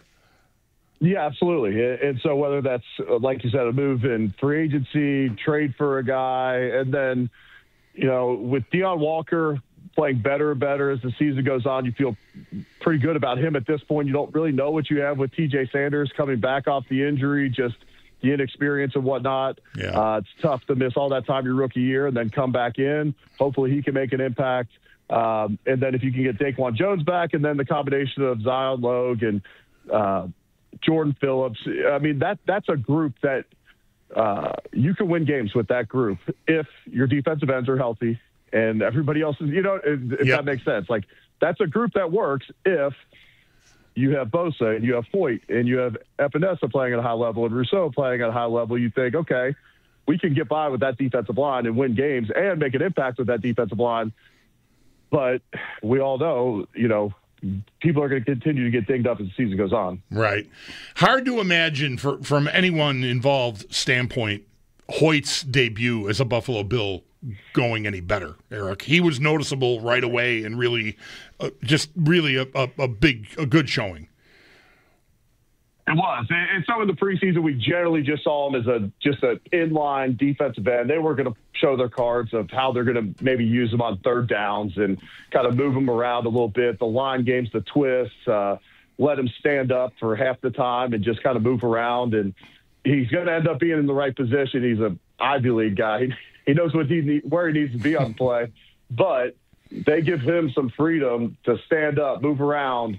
And that's tough on an offensive line when you're trying to identify who's coming on each play. Okay, is Hoyt going to line up as a 3 technique? Is he over the center, or is he going to end up on the edge? And that's a fun chess piece for Sean McDermott and Bobby Babich to play with. And then you add in the fact that he plays with an amount of tenacity and aggression and effort that puts a lot of strain on an offensive line throughout a game. Like, he's the type of guy, you're not getting a play off with him. And I'm not putting him on a pedestal like a Aiden Hutchinson or whatever, but that's the type of effort. Like, when I watched Detroit's Monday night game last week, and I thought, man, Aiden Hutchinson just never stops, and you've got to devote a lot of bodies to him. I'm not saying he's the type. He's not the number 2 overall draft pick athleticism-wise, but he's a good player, and he popped off the film when we were watching the Rams last year, mainly because he's big and he's dropping in coverage at times and he's lining up all over, but he's active, and that's a welcomed addition. And a guy like that can elevate a group with his effort, and also the fact that he's another guy that can, what appears to be able to consistently get to the passer, which we always say, it generally takes 2 guys to win on the defensive line for there to be a sack with a 4-man rush. Well, we saw that yesterday, whether it was him winning and then somebody else getting the sack, or him getting one of, he had a sack and a half yesterday because other guys are winning and he's around the quarterback as well. So I'm fired up about him and his, like you said, his debut was awesome. Now, we had an excellent game script yesterday, and that might, not that everybody's going to be the Carolina Panthers on a week-to-week basis, but this Bills team, it appears, is built to play with a lead, and especially with the injuries at defensive tackle now and at linebacker. If they can tee off on you with that group of defensive ends right now, that's where we're going to feast. Must be nice. Michael Hoyt went to Brown Must be nice to just like have everybody know you as smart because you went to an Ivy League school, just like sight unseen. You don't even have to say a word. Don't tell Ross that I said this, by the way, tomorrow. Princeton's Ross Tucker. But like, does he have to be Fitzpatrick? So I actually know this. Well, here, let me give you a little tidbit because I got recruited to play Ivy League football. They can take, I believe, okay, so this was 2003, 2004 is when I was coming out of high school. At the time, if you didn't fully qualify academically for the Ivy League school, I believe their football team could take 3 or 4 guys a year. Now, you still had to have pretty strong academic resume, but if you didn't get a 34 on your ACT, they could take 3 or 4 of those a year. So maybe Hoyt's one of those guys, and maybe I'm giving him too much credit, but it doesn't appear so. And I'm not trying to pick on him. Eric, on a much different note, Nick Mangold, I'm guessing, I'm thinking like you were probably close to him at certain points along the way, dead at the age of 41. That news came down yesterday morning. I mean, that has to be pretty jarring if you knew him. I mean, you played the same position twice a year, Bills and Jets. Really sad. It is. Yeah, that one shook me. I found out about it, I believe, right before I started on the roundtable yesterday before the game. It hurt. I mean, I was just texting with guys last week. They put out the statement that he has a rare blood type and he's looking for a kidney. And if you can go see if you could give one, but we didn't necessarily understand the severity and how close he was to the end. And maybe nobody knew, but I'll give you this. So Nick Mangold grew up in Ohio, Dayton area, maybe 40 minutes north of where I grew up. He goes to Ohio State. He ends up becoming a first-round draft pick at center. I didn't grow up as a center. I ended up switching to there in college. And Nick goes in the first round, and I put him on a pedestal. I'll say that. I idolized him, and I wanted nothing more than to be a first-round draft pick like Nick, get to meet him my rookie year. Couldn't have been nicer. We would spend time at the NFLPA meetings each year. He would come in for Kentucky Derby. We've had a lot of fun times. We would – even when we play the Jets, we generally grab a bite to eat the night before the game. It's not like the O-line are going to be going against each other the next day anyway. So, you can kind of hang out as 2 offensive lines, understanding that you're not going to battle the next day. So we would generally, in Buffalo, we generally eat at the Chop House the night before games, and just loved him. And when Fitzpatrick went to the Jets, I connected them. They became really close. It's a tough loss, and he's got a wife, he's got kids. It's tough. So yeah, one of our last conversations was you'll just get a kick out of this, like how far we can get away from football conversations when you whatever. But we were talking about Taylor Swift over the summer and how he was taking his daughters over to London because it was cheaper than seeing Taylor Swift in the United States, and how dumb I was to pay all this money to take my daughter to Indianapolis to see Taylor Swift, and just cracking jokes on each other. And I'm like, you do realize after you have this whole London experience, you're probably coming way more out of pocket than I am, but it's okay. Yeah, that's awesome. Two big NFL offensive linemen, former centers, take girl dads going to see Taylor Swift is right. It paints a picture. It's really something. Yeah. Thank you, Eric. Trick or treating. Are we still of the age? Is that on the calendar this week? Yeah, we'll be trick or treating Friday. I don't think I'll be in costume this year, but I think my daughter's going to be like a bear of some sort. I don't know if it's like a cartoon thing or something. So that my son was kind of stuck on what he wanted to be, and I think he might be a hunter, like a bear hunter now. But right. But I don't know if you remember this last year. It was this big debate in our household because my son wanted to be Justin Jefferson, and I'm like, we could be Justin Jefferson because he's NFC and all that, but like don't. I mean, Lamar Jackson's maybe the most popular NFL player in the city of Louisville.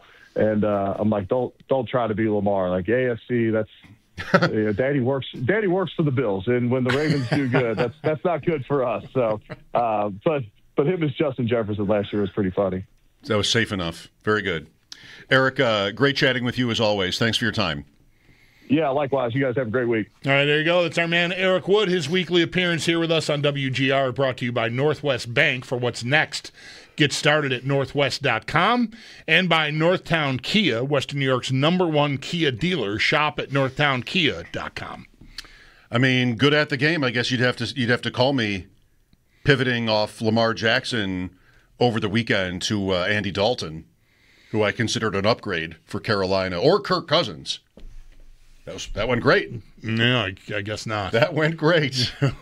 Dalton, man, a couple of those plays were so bad. That fumble early, they're driving for a field goal at worst, right? Like you can't fumble there. Good play to punch it out. Rousseau to stay with it. Yeah, you just can't turn the ball over like he did. They know that. I don't have to tell them that, but those just sort of ruin your chances. No one's harder on Andy Dalton than Andy Dalton, except for me, who was once a huge fan. I was once a huge Andy Dalton guy, as you know. 803-0550, Sal at 5. It is Football Monday. We'll look for your calls again after the update. This is WGR.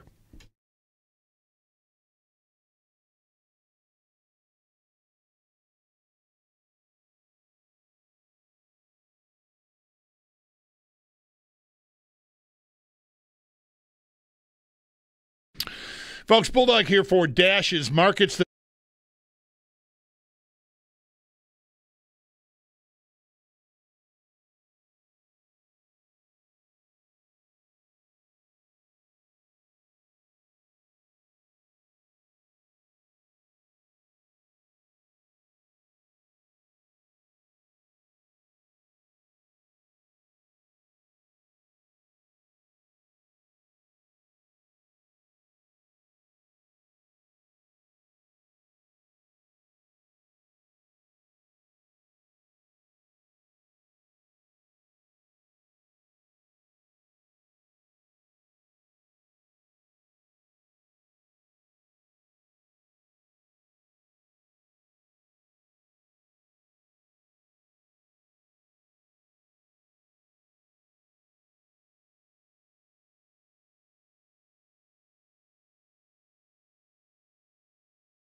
The earlier reports from today were confirmed just a little while ago by Bills head coach Sean McDermott. Ed Oliver is out indefinitely with a torn bicep. He is going to have surgery. Some other injury notes, McDermott did say Daquan Jones, Matt Milano, Josh Palmer, and Terrell Bernard are all improving, and then we'll see how the week progresses.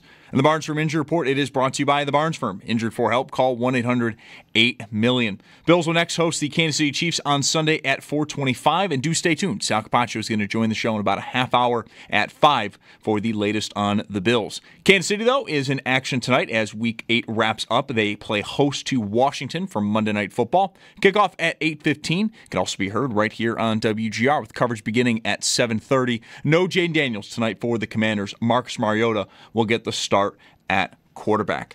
For the World Series, game number 3 tonight. The series moves to the West Coast, tied at 1 game apiece. First pitch just after 8 for the Blue Jays. Max Scherzer gets the start, and for the Dodgers, they are going with Tyler Glasnow. And Sports Talk on WGR is presented by Paramount Plus. You can't count on much, but you can always count on Sundays with the NFL on CBS and Paramount Plus. Watch local NFL games live every Sunday all season long, and visit ParamountPlus.com/NFL to get started today. That's Paddock Chevrolet Sports Headlines. Paddock Chevrolet celebrating 90 years of being your hometown dealership. I'm Zach Jones for WGR Sports Radio 550.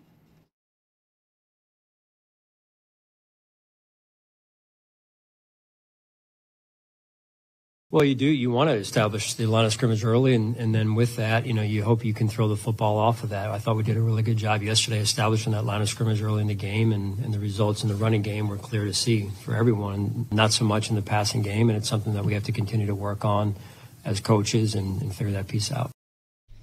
Sean McDermott right back today to sort of frank assessment of at least the passing side of the Bills' offense.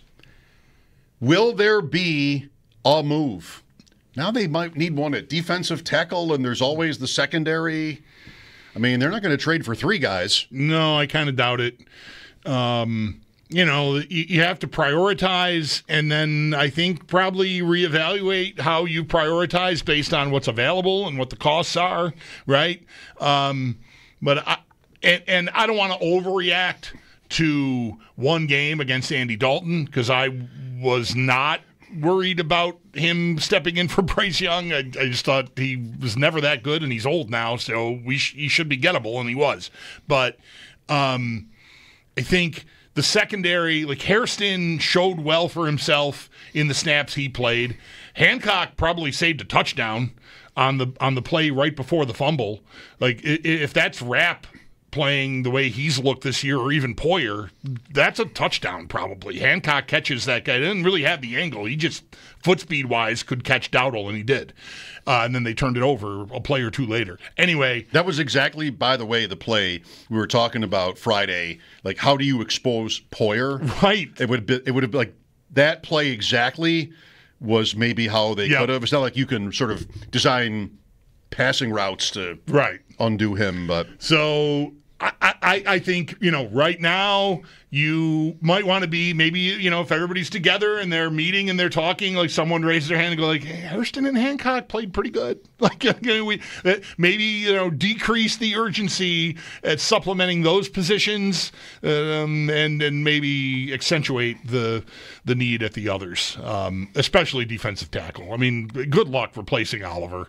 I mean, they've had to go most of this year without him, and it's really a shame because the story of his career has mostly been him not following through on the good games, right? He hasn't fully delivered on the promise that he often shows. It's just sort of, he just gets caught up in the wash and sort of is just a guy. And then there's these moments where he is world class up there.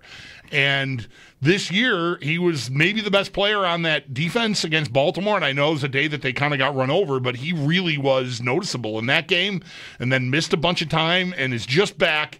It's a sack on the first series in this game, and shortly thereafter is gone. He didn't even get 20 plays into yesterday's game. So, You know, I doubt you can go trade for Jeffrey Simmons from the Titans. Like that's someone who would be I'd be upgrading if I could get my hands on him. But I don't think that's realistic. Chances are you probably are just going to get another guy, if at all, that's, you know, some version of what you've got already, which is fine. I mean, they just need another body, I think. But Oliver's a big loss for them, I think. Here's Andrew next. Hi, Andrew.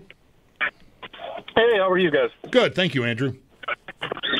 Good. So I find myself kind of being in that space of Bills fans who got to force themselves not to be emotional about a 40-9 win.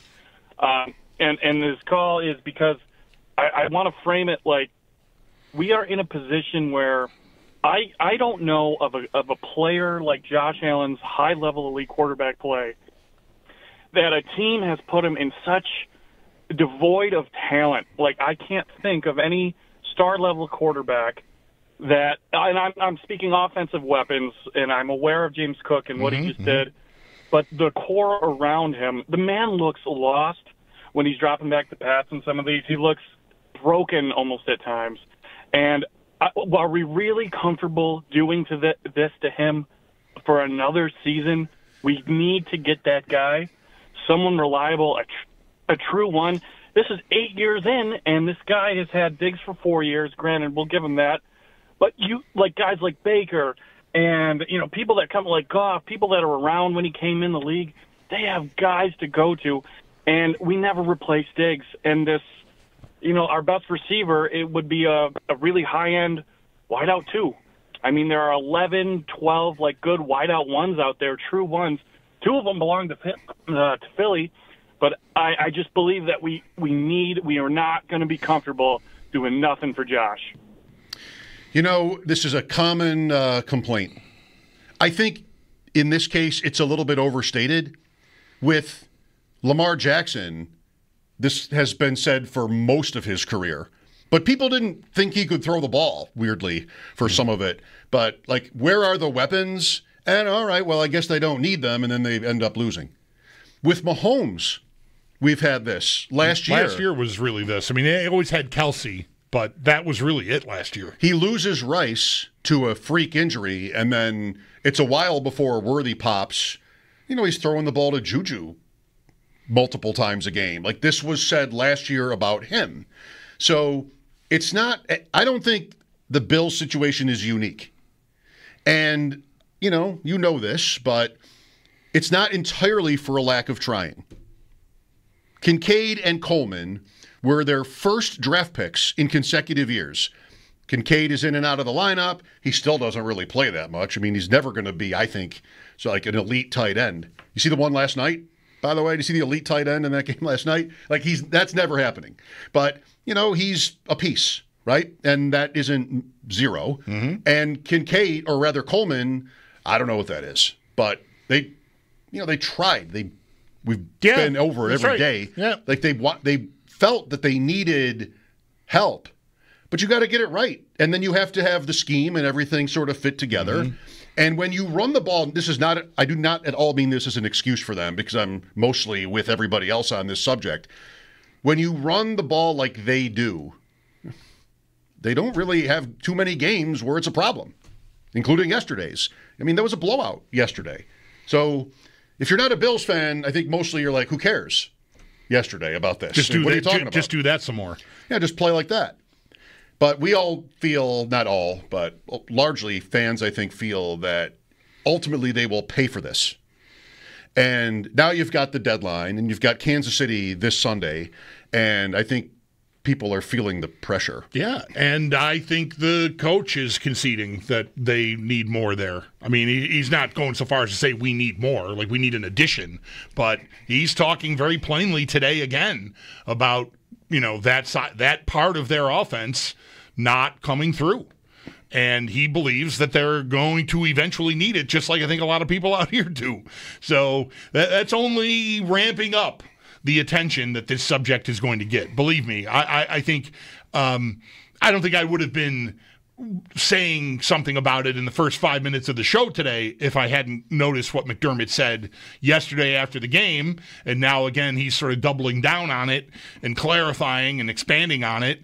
I just don't see how they could settle for we'll find the answers inside. You know, I mean, Gabe Davis is someone they know intimately. I don't know where his health is, but to think that that's the thing that's going to straighten all this out, I think that's far-fetched. It may end up that is eventually where we land just because nothing else functionally can get done. They may try. And maybe you have to settle for that. But I doubt that that's where they stop looking. Like I think I'm hearing McDermott talking and sounding like he's sounding to me. I think it's a cry for help. I think he wants it known that he wants more. I think he knows how he's portrayed out here, and I think he's trying to push back on it. I mean, he's earned the reputation he has. He's a defensive coach. They did shift to more of a running game. There was some friction with Dayball. I mean, he was leaving no matter what. He's going to get a head coaching job, so that's that.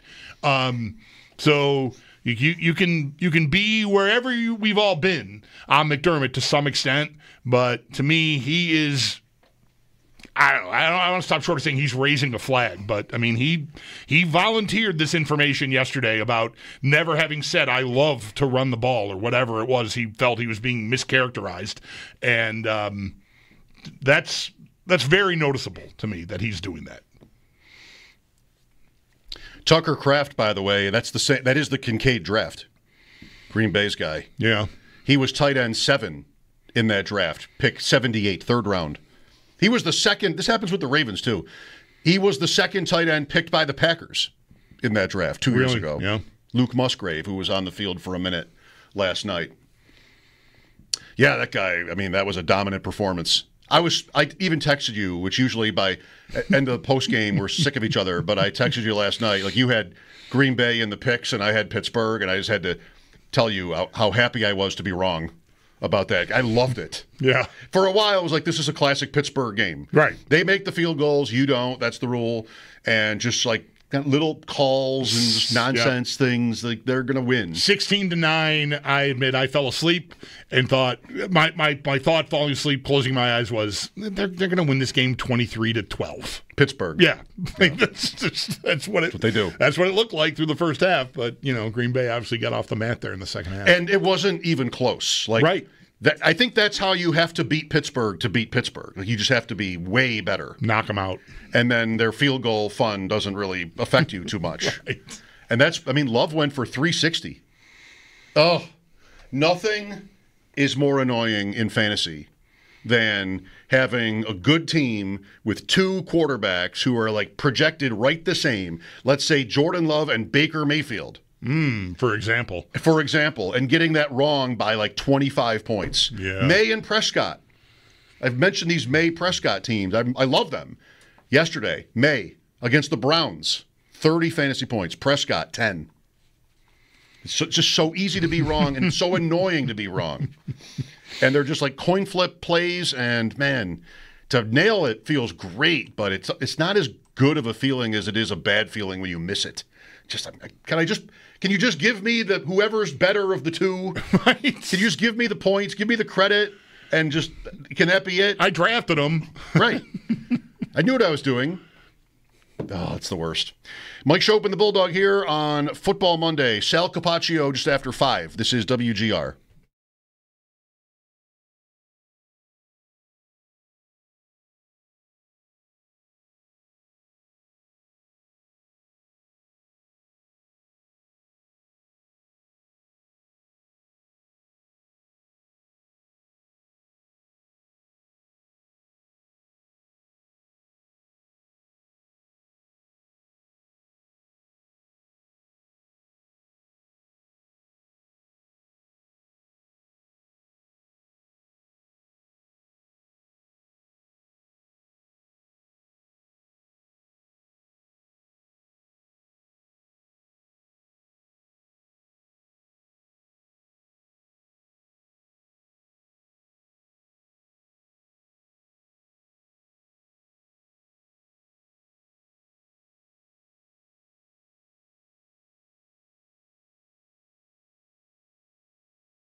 Monday, Sal Capaccio will join us coming up just after 5. Reaction to yesterday's win and today's news, which includes that Ed Oliver will need surgery on his torn bicep muscle and will be out indefinitely. Let's go to Jason next. Hi, Jason. Hey, how are we doing today? Great, Jason. Win, but everyone thinks that they're playing Madden out here in NFL GMs. This hasn't turned into the NBA or the NHL yet, where the trading deadline, everyone's looking to move players. I don't think, and I mean, the Saints, everyone's, that's where you want to go shopping for Shaheed or Olave. They just paid a third-round pick for Vele. I don't think they know the market, and I don't think we want to pay whatever price they're expecting. Plus, they're trying to extend Olave now. Usually at these deadlines, it's malcontents and it's old people who have 1 year left on the deal. I think the real people out there are like Jermaine Burton from the Bengals or maybe Jacoby Myers from the Raiders. But I don't think we can just go shopping and all of a sudden find the answer on a market that doesn't exist. Yeah, I mostly agree. I think Myers has said he wants to be traded, and there are only a few teams that really fit where it seems like it should be obvious that they should want to recoup picks. I agree with the point about the Saints in the market, and it's been true a very long time, but that doesn't mean they can't get to 1-7 and decide, all right, well, let's see if we can get a draft pick back, which is absolutely what they should be doing. Yeah, and I think Olave and Shaheed are very different cases. One is, they're both young enough to be players in your future, but one is about to become a free agent and the other is capable of being your number one wide receiver. The question you would have to ask yourself if you're the Saints is, do I have a quarterback that I'm moving forward with? If I don't, how soon will I get one? And does it make sense to be paying Chris Olave a top of the market rate contract moving forward while I'm still sort of spinning my wheels deciding if Spencer Rattler and or Tyler Shugg can play? There's another draft next year. Getting extra picks could help them find their way to somebody who's better than both of those guys blindfolded. So Olave makes sense to hang on to. Shaheed's about to become a free agent, and it might be a situation where he, to them, is Gabe Davis. He's a nice player. We like what he does, but do we want to commit a second contract to him in a marketplace that will probably be going bananas in March? If the answer is no, then you take whatever you can get for him. And if there's, multiple teams interested, then yeah, maybe it costs you as much as a third for a player who, to me, is not what Amari Cooper was supposed to be last year when they traded for him. And that was the price you paid for that. So you'd be paying an escalated cost, but I think you got to pay the cost if you want to upgrade. Yep. He is the player that we keep coming back to. And I don't know of anyone else who makes more sense. The team he's on, the contract situation you just mentioned, and in this case, what the Bills might need most in a player. So we keep coming back to Rashid Shaheed of the Saints, who lost yesterday to go to 1-7. They did make a quarterback change in that game. Yep. From Rattler to Shugg. So we'll see what they do next week. I know you can't wait to find out. What are the Saints going to do? They have the Rams in L.A. next week. Mike Schopp and the Bulldog here, back with Sal after sports. This is WGR.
Reports from earlier today were confirmed by Bills head coach Sean McDermott when speaking with the media today. Ed Oliver is out indefinitely with a torn bicep. He is going to have surgery. Some other injury notes, McDermott did say Daquan Jones, Matt Milano, Josh Palmer, and Terrell Bernard were all improving as the week begins. And the Barnes Firm Injury Report, it is brought to you by the Barnes Firm. Injured for help? Call 1-800-8-MILLION. The Bills are next going to be hosting the Kansas City Chiefs. They play later on today on Sunday at 4:25, and then do stay tuned. Coming up next, Sal Capaccio is going to join the show for the latest on the Bills. Week 8, though, wraps up tonight. As mentioned, the Chiefs play tonight. They host Washington for Monday Night Football. Kickoff at 8:15. It can also, though, be heard right here on WGR with coverage starting at 7:30. And one big note from that game, no Jaden Daniels for the Commanders. Marcus Mariota will get the start at quarterback. And some other quarterback news. Vikings QB Carson Wentz out for the remainder of the season. He is going to be having surgery on his shoulder. Sabres are in action tomorrow night. Good news, though, from practice today. If everything does go well tomorrow morning, defenseman Michael Kesselring could make his season debut. That, according to head coach Lindy Ruff. Overall, though, it is a light night tonight in the NHL, just 2 games. 7 p.m. sees the Penguins host the Blues. Then 7:30, the Bruins are in Ottawa versus the Senators. And then Game 3 of the World Series as the series moves to the West Coast. It is tied at 1 apiece. First pitch just after 8. For the Blue Jays tonight, Max Scherzer is on the bump. For the Dodgers, it is Tyler Glasnow. And then join WGR and Bud Light for a Buffalo Football Friday happy hour. Schopp Bulldog will be broadcasting live this Friday from 3 p.m. to 7 p.m. at Neighbors Pub, 337 Kenmore Avenue. You'll have a chance to win a Josh Allen jersey, and no purchase is necessary. And you can enjoy other Football Friday live broadcasts coming up at Leo's and Mitchell's. Bud Light, easy to drink, easy to enjoy, and enjoy responsibly, 21 plus. That's your Paddock Chevrolet Sports Update. Paddock Chevrolet celebrating 90 years of being your hometown dealership. I'm Zach Jones for WGR Sports Radio 550.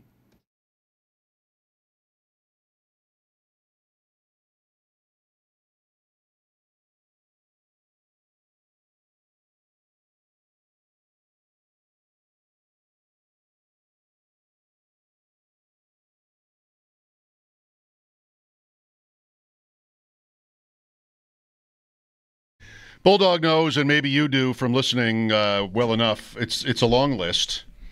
But here's something I do not care about. So let's talk about it. National Tight Ends Day. Oh, my God. Oh, my God. See, I shouldn't have brought it up, right? No, because I brought it up. I don't care about it either, except that it makes me want to fight. So I guess that means I do care about it. You care about it less than I do, and I care about it 0. Somehow the math checks on that. But it's making me mad. What? Just contrary to not caring. Who cares? I don't know. We're just too jaded. Yeah. I think. I don't know. Maybe Sal lives for it. I don't know. Wouldn't want to assume Sal, either did you have way. a special celebration at your home yesterday when you got home for National Tight Ends Day? No, I didn't. But I actually know, do you guys know how it started and when it is and all that? How this began? I did. I think some of this seeped in yesterday. I mean, Greg Olson was in the booth for the Bills game. Kittle, right? Kittle. Did he make a joke about it and then just decided that it would become a day? It was Garoppolo who joked about it with Kittle. Okay. In 2018, and he's like, "What is it? Like National Tight Ends Day?" And it became a thing the 4th Sunday of October. And we had Trey McBride tweeting that he felt left out because the Cardinals were on bye. Didn't even get a chance to tough. perform. That is really too bad. Well, there it is. It's covered now. Yeah. Quick trip to Charlotte. Get in, kick their butts, leave 40-9. A couple of your thoughts on the game, Sal, and then maybe what you think, because I'm sure you would know, of how the fans sound today, or even, for that matter, Sean McDermott. Well, however you guys want to take this, because there was a lot from McDermott a little while ago that I thought was really interesting. And Joe Brady, by the way, who also spoke. I think Bobby Babich may be speaking now or shortly, so I'm on with you guys, but we'll get that later. But I thought it was interesting, McDermott and Brady. Let's start with yesterday. Yeah, you get into Charlotte, and man, what a scene in Charlotte. I mean, I said all week last week, every one of us knows multiple people who moved to Charlotte, North Carolina in the last 25 years, right? And it was, it really, Bills Mafia just represented. It was pretty crazy, guys. I'd say maybe more than half the stadium was Bills fans. It was that many, and they were loud. And, you know, it was great to see them have something to cheer about early on as opposed to Atlanta when there were a lot of Bills fans there. The Bills just really came out and took it to them up front. They really did. And that was a good defensive line, especially interior for the Panthers, and a pretty physical offensive line with a really good running game, obviously. And the Bills dominated on both fronts, on both offensive and defensive lines. That's something you want to see, and that really allows you to just pin your ears back, get after the quarterback. Andy Dalton had no answers. He's not, Bryce Young moving around back there. When he tried, the Bills got after them. And from there, it just kind of snowballed, no doubt about it. Obviously, the passing game issues, the first half were pretty noticeable. Josh was 6 of 13 for 66 yards. He even said he felt that he didn't trust his feet in the first half. Things weren't going well. He was 6 for 6 in the second half, but that was only the third quarter. He sat the whole fourth quarter pretty much. They win 40-9, right? A 31-point win in the NFL is great. No matter how you slice it, that's really, really hard to do. But I think we're all sitting here today going, yeah, that's great. But there's some issues still in the passing game that need to be addressed because it feels like, and I'll be the first to tell you, every game is different. You don't play the Chiefs yesterday, you play them next week. You don't play the Bengals, yesterday, you play them whatever week. But it feels like you're going to have to do more there because they're just struggling to find a way to throw the football the way it looks like it should be happening. Yeah, and I feel like I'm seeing your tweets. Obviously, we're not listening to McDermott. We were talking, I think, to Eric Wood while McDermott was speaking to you guys. But I feel like McDermott, if it's not too strong to say it this way, Sal, because I noticed yesterday in postgame very early on that he, first of all, clarified, just did not want his name attached to, we know you love to run the ball, and then talked about, being good at both things, like having an offense that can threaten you on the ground and through the air, and that obviously the passing game is a work in progress, and he's saying more about it today. And I feel like that is some effort by him to sort of change the way he's perceived, I think, within the fan base, because I think most people think this offense is what he wants. I agree with you, and I think that should have been squashed years ago. I mean, when Brian Daboll was here, and they started just throwing the ball a lot, and they have Josh Allen. He won league MVP, and no, it wasn't because he threw for 500 yards a game, but I don't know. I've covered and been around this coach enough where I just think those narratives should have been squashed years ago. Sean McDermott has always said. In fact, his quote last year was, "I believe what was it? Pass to win, pass to score, run to win, something like that." I don't know what it was, but he's always talked about having a two-dimensional attack. He's always talked about being able to do that. He's never shied away from having Josh Allen be Josh Allen and throw the football. That just hasn't happened. So I don't know why. I guess it's just because he's Sean McDermott and he's a defensive coach that people believe that, and because I think what's happening here is the results are kind of the perception is results driven, right? Look at them run the ball for 240. Why can't they pass it? Now, look, I agree with you. We'll get to that in a second. But, man, they're so good at running the ball, and that's great. And I think that's what people say. Well, that's what Sean McDermott wants. Of course, every fan should want that. He also wants them to be able to pass the ball much better than what they are doing. And at the end of the day, as he said, you want to establish a line of scrimmage in order to do both. He said, we saw yesterday that we did that, the Bills, and they were able to run the football. But then obviously we saw we were not able to pass the football. And he said, here's his quote. At the end of the day, we've got to be able to throw the football. That's a big belief of mine. And philosophically speaking, the two-dimensional approach, whether throwing to running backs, tight ends, or wide receivers, we've got to be able to throw the football or else you're going to end up sitting in a one-dimensional style of offense. You have to do both effectively in order to play at the high level we need to. I'll add one more thing on this. I would like fans to look at it as when the Bills are on defense. We talk all the time about should they play base or nickel. This is Sean McDermott saying from the offensive side, we want to make the other team have to play different ways because they don't know what to do because we can do both these things. Right. I mean, I can accept all of this in terms of what McDermott wants or what his philosophies are. But I think maybe even more interesting, what I find more useful at least, is that he is willing to be critical here and not give you a form of guys, did you not see the final score? Right. I mean, like kind of how Bean was after the draft, and he was snotty about how 30 points a game, team record, all the things that they've done. And here's a 40-9 win after 2 straight losses, and he easily could have been difficult about. Today's not the day for me to guys. talk. I mean, we really didn't need to throw the ball more, but he is conceding that it's not to his standard or theirs, and that's really notable to me. I agree.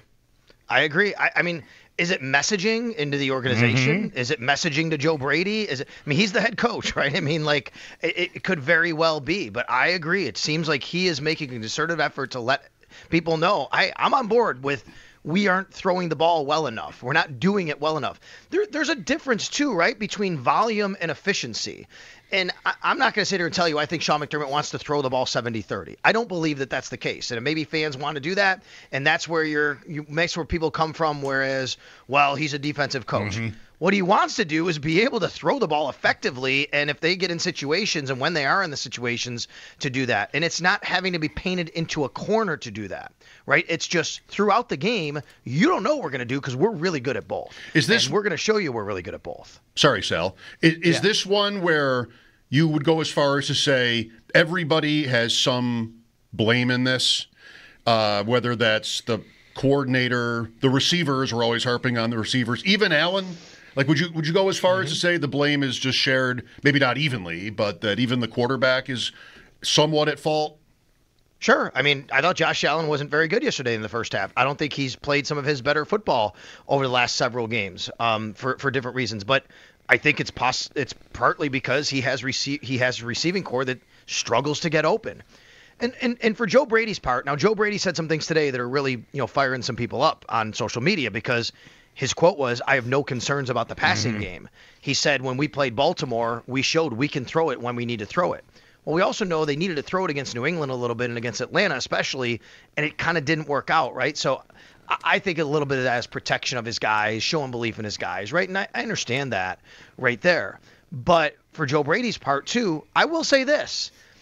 I think Joe Brady at least seems like during a game he's kind of aware that his guys aren't getting open. So when people criticize Joe Brady for, well, he's just throwing these really short passes behind the line, I kind of think maybe he almost knows he has to do that because they just don't have much downfield to go to because it's tough to get open. So it's like, all right, well, if we can't do that, how do we get it to our guys in space? Let's throw it down the line of scrimmage. Let's throw it 2 yards off the line of scrimmage. And I think there's some of that's happening too. But back to your original point, Mike, I agree. It's very notable that Sean is saying this. We are a week before the trade deadline. And this is a team that has a head coach right now who's basically telling you we have to be better in that area, and we need to look at this and what we're doing and what we're not doing right. And my intended, I guess in a way, compliment to McDermott is really illustrated by the Brady comments because you just can't believe him. Brady, like he probably said something like, "Well, you'd like to be better at everything," like he kind of usually says. But if he says he's not concerned about it, what team is he watching? Like it's hard to. I feel like you have to give him more credit than that to think that he wouldn't have any concerns. So another point, in McDermott's favor here, not just because I agree with him, maybe we all do, but at least he's willing to say it. And I wonder if they're at odds at all about any of this. Well, got a week, Sal. You said about sharing the blame, and yeah, I mean, I think that there's always a little bit of that, right? I do think that, from a negative point of view in the passing game, and let's remember they scored 40 points yesterday, and you don't want to harp on the negative when that happens, right? But there are things here that are happening that people are saying that are clear for everyone, and it's out in the open. So, you talk about them. And I think the sharing of blame is across the board, like you said, the receivers aren't getting open enough.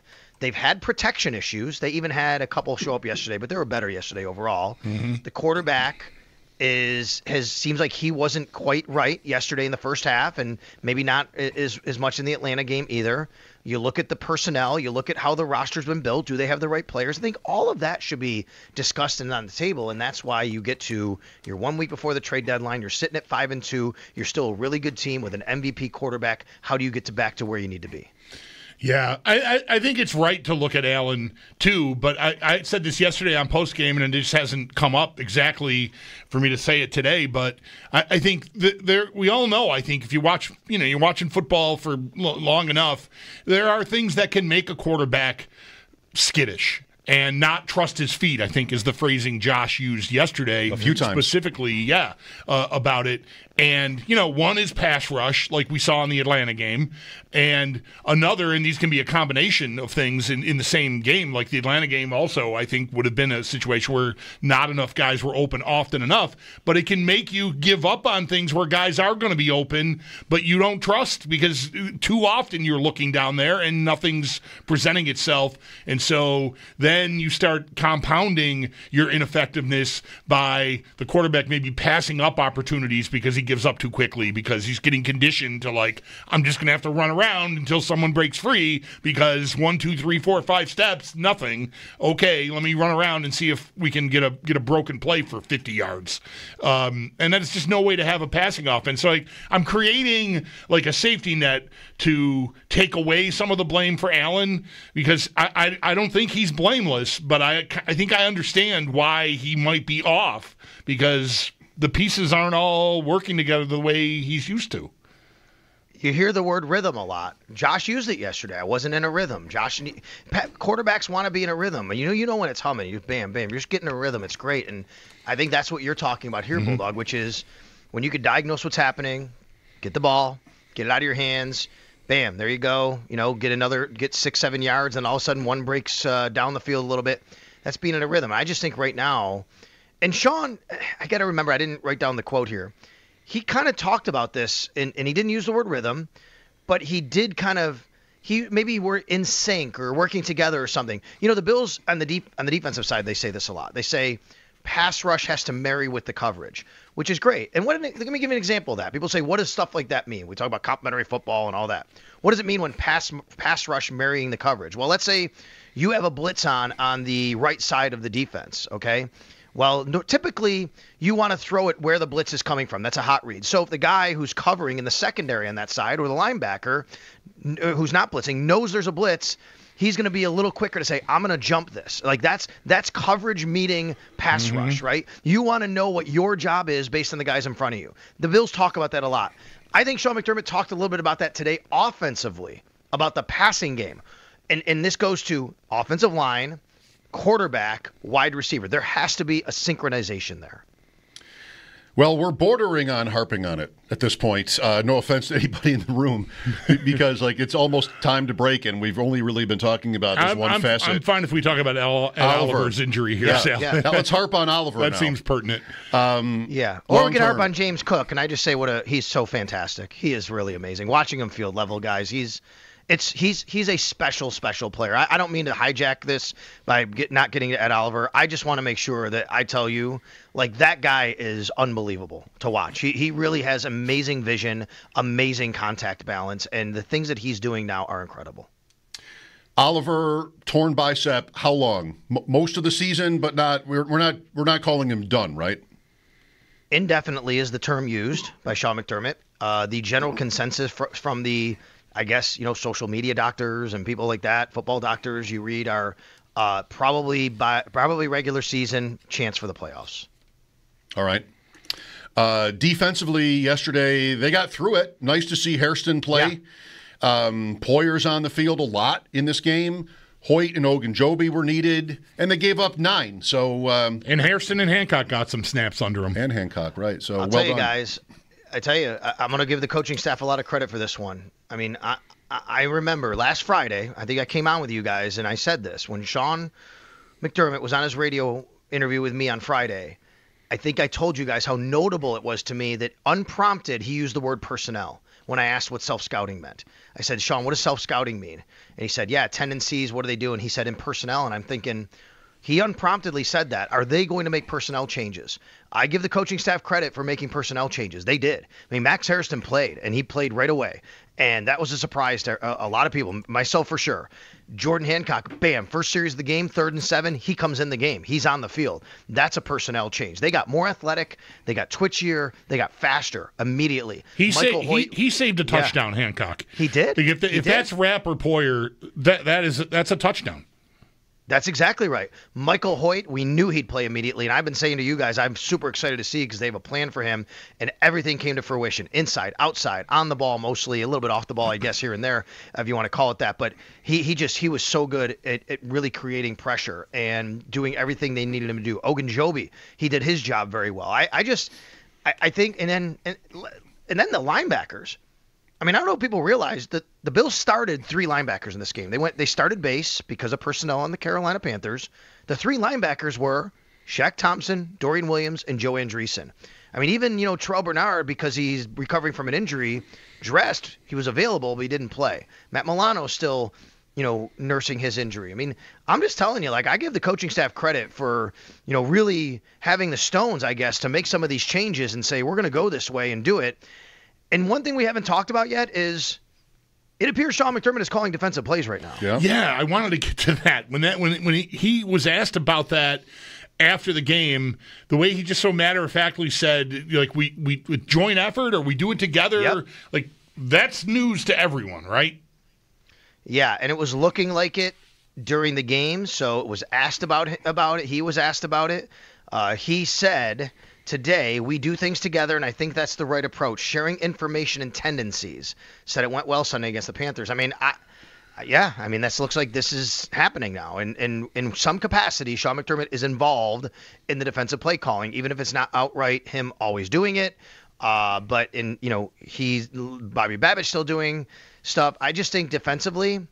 Yeah, and let's get to the Oliver injury real quick. So it's a huge blow. It's a massive blow to the Buffalo Bills. He is a fantastic player. I'm not going to put a silver lining on it and say, oh, guy got injured, so let's look at it this way. I will say this, though. I think from what I saw yesterday, the one thing I'll take away that could be to calm you a little bit as a Bills fan is with the addition of Hoyt, they can still create pass rush, no doubt. And Ogunjobi is a good run defender. Now, Ed Oliver is a chaos creator. That's what he is. Mm-hmm. He's a chaos creator. He allows – I mean, he got in on that sack because of Hoyt and what he did, and then this is what you call – that's chaos right there. But without Oliver, you can still be good against the run with Ogunjobi, and you at least do have somebody in your pass rush ability there, a Michael Hoyt, to do some things. So – I'm not telling you it's a good thing they don't have Ed Oliver. Right, I think it's terrible. But I do think they're better equipped now to handle the loss of Ed Oliver than they were early in the season when he got hurt. I can definitely see that point. It's just a real shame that they just not have an opportunity before January, if at all, to have that whole gang on the field. That's right. Yep. Oliver with Hoyt. And just the whole – they just don't have their full complement. They haven't all year, and now they won't. So it's not something they can overcome. I wonder, we opened up here talking about wide receiver and the passing game and, of course, the trade conversation. I would totally understand a defensive tackle addition now because Oliver is a big loss. Yeah, I would, but I would say this, that usually that's more of a position I think you find guys that are free agents that can come in and plug holes and they're rotational. What do you want to give up for a rotational piece like that? You can sign Zion Logue, who's played well for you, right? You can do that. You can sign Jordan Phillips. And I'm not saying these are great answers. Uh-huh. But if you're going to go out and try and get a wide receiver, how much assets do you have left to get a defensive tackle too? And right now, I think their priority has to be wide receiver. I'm not dismissing it, Bulldog. The name Harrison Phillips has been floated around a lot, and I know Harrison loves Buffalo. He's tied to the community. He knows the system. That would be like the perfect kind of guy they would normally go out and get. I don't know if the Jets are, want to trade him to a division opponent. But I just think it's tough to start sending these assets for these different positions now you need. Jets, off the mat. Might be buyers. Who knows? It's New York. Maybe Phillips could just be a pick swap. I send you a 4, you send me a 5 or a 6, and Phillips. Is that crazy? That's kind of the trade that they made with Minnesota to get him in the first place, I think, wasn't it? Isn't that the trade that happened today with the Titans for Roger McCreary? Yep. I think so. The Titans made a trade and they just like swapped like late picks or something, right? Is that what happened? Something like that. I mean, I'm like, what is going on here? That was a weird trade for the Titans. It just seemed like, okay, well, we're not good, so let's just let's trade a young good player. I don't know. It's kind of weird. Sal, thanks. We'll talk later in the week. Okay, guys, thanks. That's our dude Sal Capaccio on the Western Hotline. His appearances are brought to you by New York's only outlet liquor. When you need to stock up, it's the place to buy a case. What's your outlet? This year is the thing. Joe Brady will not be here next year. Now LSU is open. I mean, he went to Penn State. They're open. And now LSU is open where he got famous. Mm-hmm. I don't know if he wants to be a college head coach. It seems like that would be, pretty complicated these days, but he'll be in demand. And this is when you go. Is after it's pretty good 2-3 seasons. It's a pretty good gig if you can build yourself up to the point where when you are inept and the end inevitably comes, you can get $54 million in your pocket. I know. That's a pretty good gig. Brian Kelly? Yep. That's Franklin too. I mean, it was $50 million at Penn State. Yep. Nice gig. Being fired might be great. I read today that the guy who hired Jimbo Fisher at Texas A&M is the same guy that hired Brian Kelly at LSU, and between the two of them, we're looking at over $100 million in buyouts. Wow. Good job out there. Like, that guy maybe should be looking over his shoulder. Although he's probably got a buyout, too. Although he's not a football coach. Maybe. It's different. 803-0550, your thoughts. We're talking about the passing game and what it isn't a lot today, even if the score was 40-9 yesterday. That's how it goes sometimes. Mike Schopp and the Bulldog here. Football Monday continues after sports here on WGR.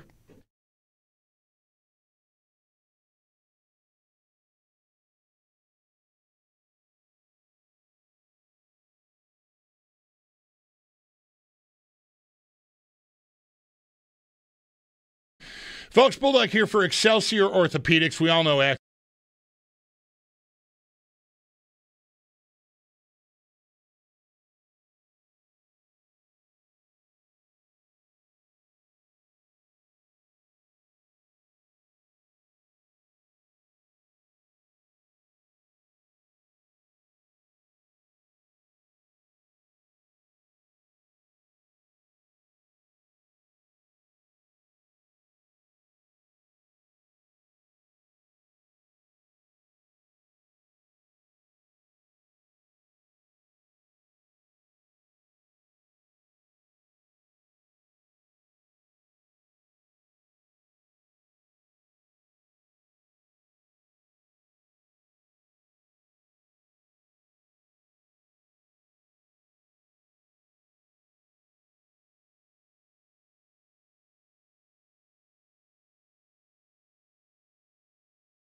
Morning were confirmed by Bills head coach Sean McDermott. Defensive tackle Ed Oliver out indefinitely with a torn bicep. He will have surgery to repair that injury.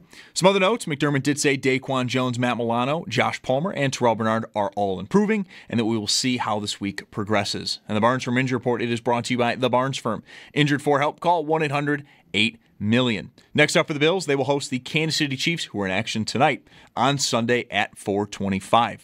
Speaking of the Chiefs, Week 8 will wrap up tonight, Monday Night Football. The Chiefs play host to Washington. Kickoff at 8:15. It can also be heard, though, right here on WGR, with coverage beginning at 7:30.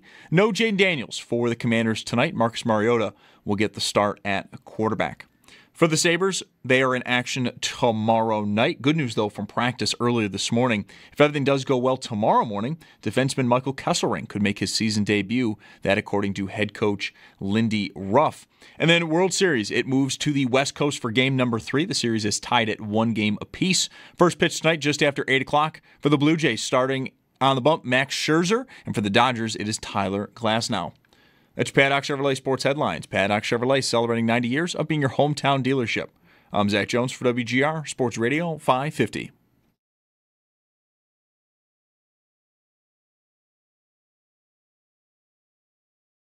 I'm always going to want everything to improve, but when we were running the ball yesterday, we didn't really need to pass it, especially once we kind of got rolling into the second half, and there's always elements that we got to clean up. There was opportunities out there yesterday that we didn't hit. Some of that is technique. Some of that is pulling the trigger and making the decision. Some of that is scheme related, right? So it's always a combination of it. But I think anytime you run the ball for 240, you're going to be pleased with how the game went. And fortunately, you didn't have to pass the ball. If you look back at the Baltimore game, we've shown if we need to pass the ball in passing situations, we can do it. So I have no concerns with the pass game.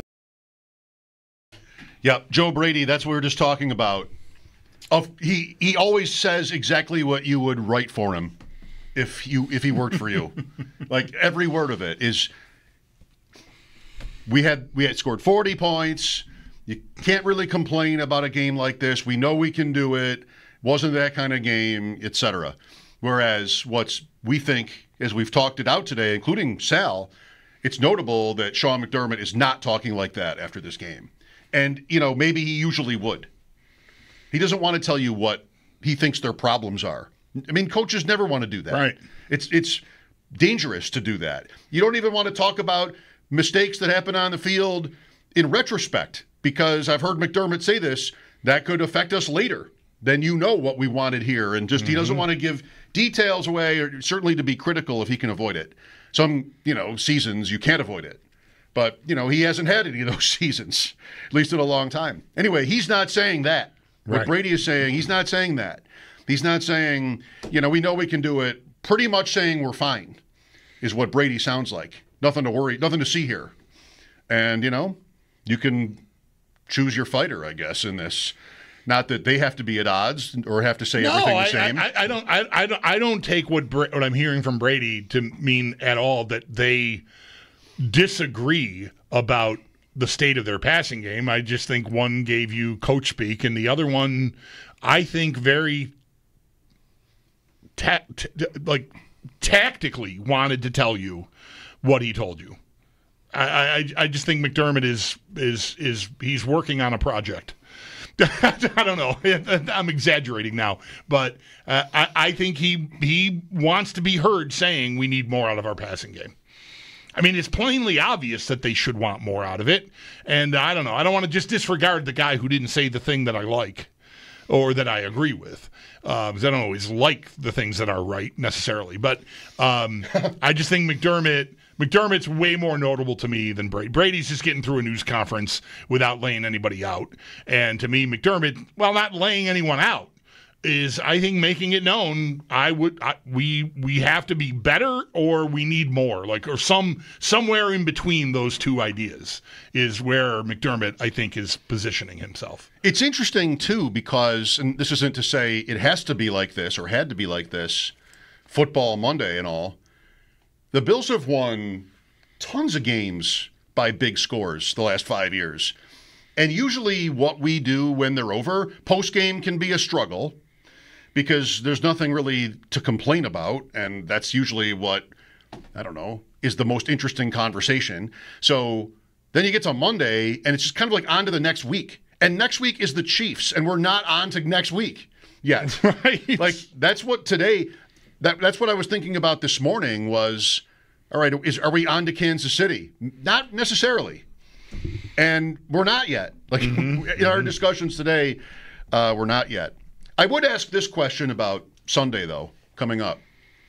The Bills are at 5-2. The Chiefs are at 4-3, playing tonight. 12-point favorites against Washington, which, by the way, I got to run a cash-out question by you. Okay. So, heavy favorites to go to 5-3. Bills at 5-2. Would you assume that the loser Sunday is basically out for the 1 seed? Is that on the line this week? Or is it still too early to assume that? Would be a 4th loss for Kansas City, a 3rd loss for the Bills. Only the 2nd in conference. Yeah. Indianapolis goes to Kansas City in 2 or 3 weeks. I think it takes, you can afford maybe one more loss. I think that's right. 4 at the most. Yeah, with the way Indianapolis is going so far. So, yeah, I think you'd be cutting it pretty thin. Even for the Bills, who would only be at 3 losses if they lose this game to Kansas City. The fact that Kansas City has the head-to-head with Indianapolis could be very helpful to them. Right, if they win tomorrow, or tonight, and then beat the Bills next week, and they're 5-3 in that scenario, right, or 6-3 at that point, and they have a head-to-head with Indianapolis, that could be really helpful. The Bills do not have that; they would have to get to, a conference record tiebreaker. The Chiefs also have Denver twice. They look good. Denver. I think I watched a lot of that. I know it's Dallas. Everybody's just getting fat off of Dallas. The biggest passing games of the season have been against Russell Wilson went bananas against Dallas. Yep. Everyone is moving the ball on Dallas. But man, he throws a nice deep ball, Knicks. Like 30, 40 yards in the air. Like he's just putting balls right on the money. Multiple times in that game yesterday. Really impressive. And they are so bad, though. Dallas, yeah. And the Denver D, like they had a lot of they were sticky. They had numerous plays to me where Prescott just, all right, I'm gonna give my guy a chance. Yeah, he's covered. They were right on top of guys, elite players too. I mean, they made their plays, but obviously not enough of them to stay in the game. Dallas, Denver can get after the quarterback. They can cover, although they lost Surtain in that game, and I don't know how serious an injury that is. I just know he didn't return. He was hurt twice. Okay. He kind of got stepped on in the end zone, but maybe went back in, and then he was coming off the field at halftime holding his shoulder. Yeah. So I don't know what that is either. But. Anyway, Denver looks nice. Those will be right. Denver hosts Kansas City the week after this, I think. They have a bye. The Chiefs have a bye in between. Okay. Bills bye at Denver. Okay. There is it is. Kansas City's lineup Their after next tonight. Game after the Bills game. Okay. Yeah. Sure, Denver appreciates that. Why do the Chiefs always get the benefit of the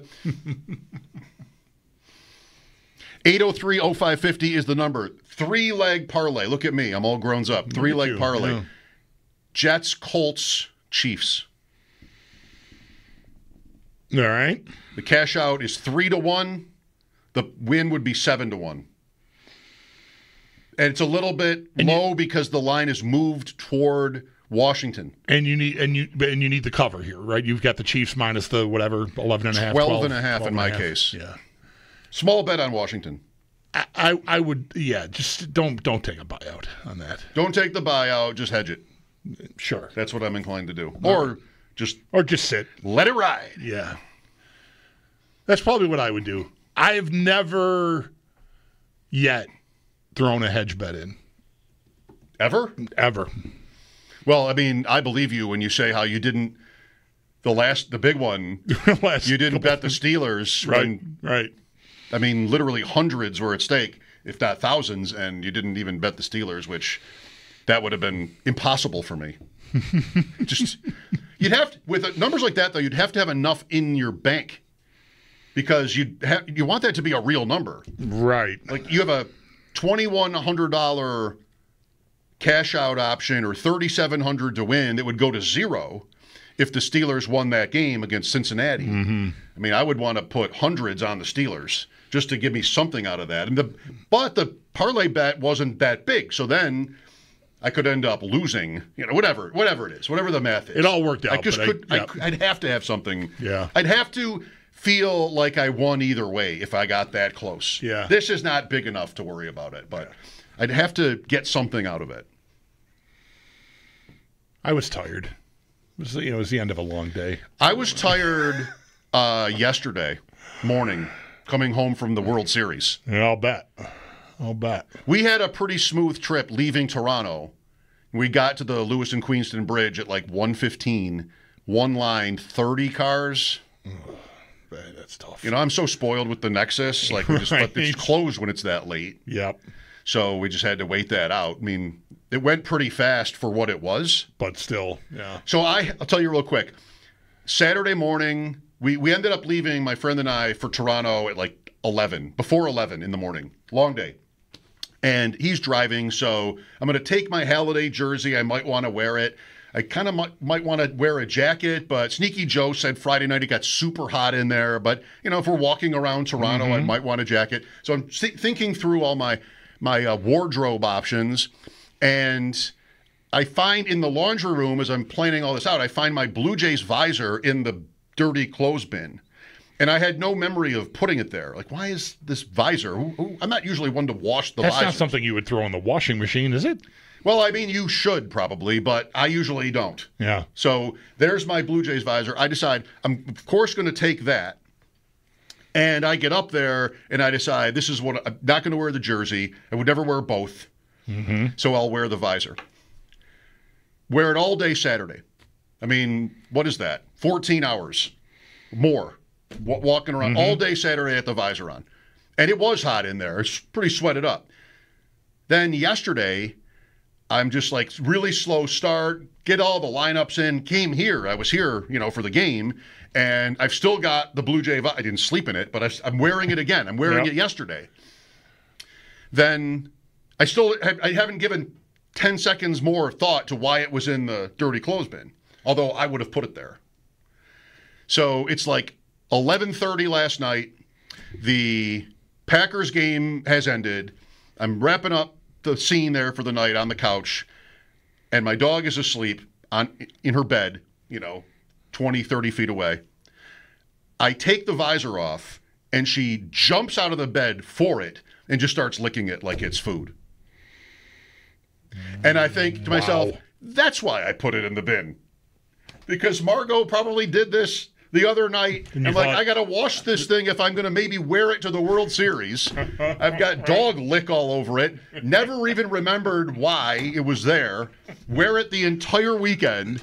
It makes no sound when I take it off, yet she knew that it was available to be licked. Just like right from lick opportunity. Right from full-on snoring to let me just lap up this visor here for the next 10 minutes. And, yeah. What in the world is that? Is there, like, some residue from Doritos or something on the bill of the visor? Like, your fingers were dirty and you didn't know it? Like, what is happening It's there? not even that cool. Here, I mean, I told you about my shoes before, how she just sticks her entire head fits in my shoe. Yesterday, my wife told this story. It's crazy. Mike has a St. Bernard. The giant head fit. Mike wears a size 22 shoe. That's funny. Sorry, it's a pug. So, really quick, yesterday my wife told me how in the afternoon, she and the kids both took naps. Like, everybody went to sleep while I was here for the Bills. Everybody went to sleep. And one of the kids said to her, well, because Margot was like barking or something downstairs, but whatever. So they just let her go. And my daughter asked my wife, well, why don't you just take Margot upstairs to bed? Like, why don't you just do that? And my wife said that she told her because she is nonstop licking Daddy's pillow. Like, if she were allowed to go upstairs, there's just something about my smell or something that this dog cannot resist. That is amazing. And I got to say, I'm a little bit flattered, but really. Yeah. Wow. She can't get enough of your musk. She cannot get enough. That is incredible. And she's like, my wife said, I would not have been able to sleep with her up there because she would. I have to hide his pillow when she gets up into our room. This is an incredible development. It really is. That's amazing. And the whole time I'm listening to that story, I'm thinking to myself, it'd be interesting if you had this sort of interest in my musk. But, been married a long time. Football Monday. Game 3 of the World Series tonight in L.A. Mike Schopp and the Bulldog, WGR.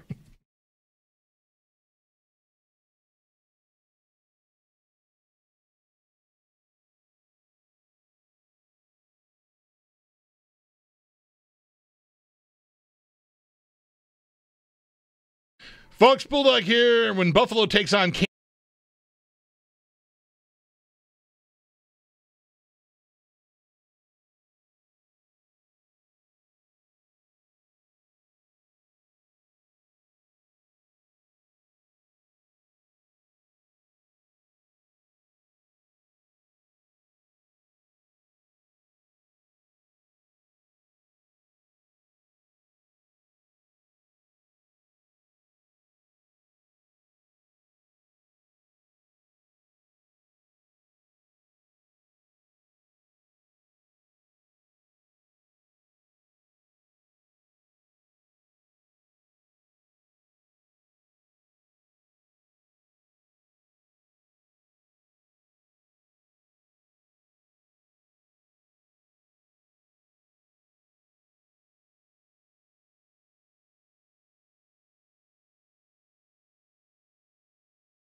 Then after the 6 o'clock update, talk some more about the Bills win and trade deadline thoughts.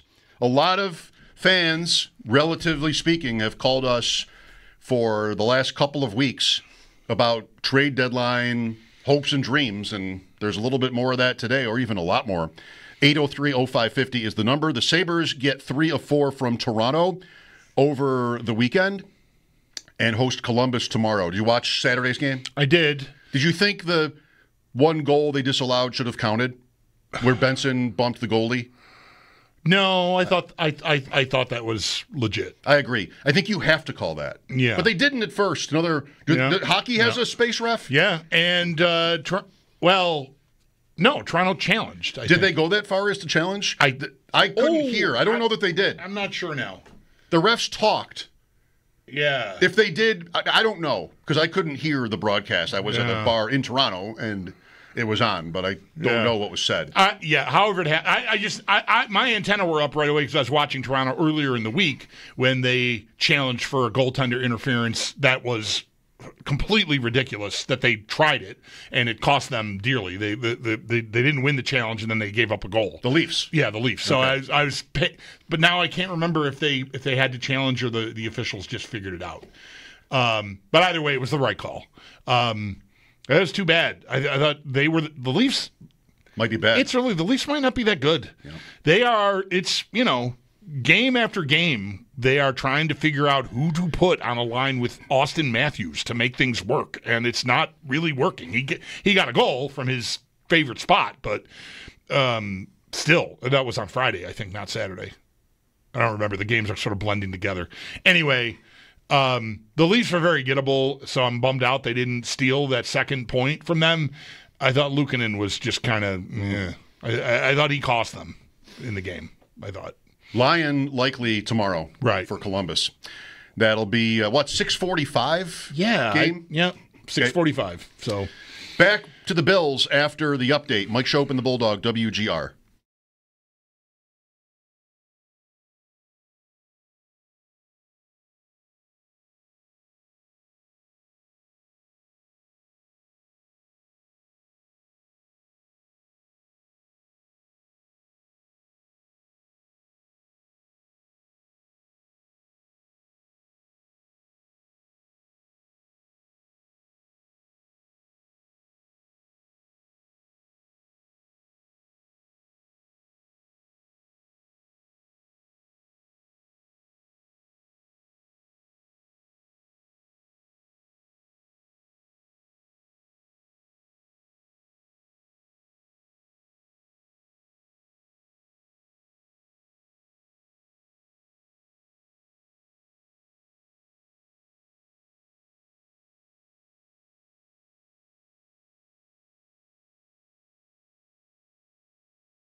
The reports from earlier this morning were confirmed by Bills head coach Sean McDermott. Defensive tackle Ed Oliver out indefinitely with a torn bicep. He is going to have surgery.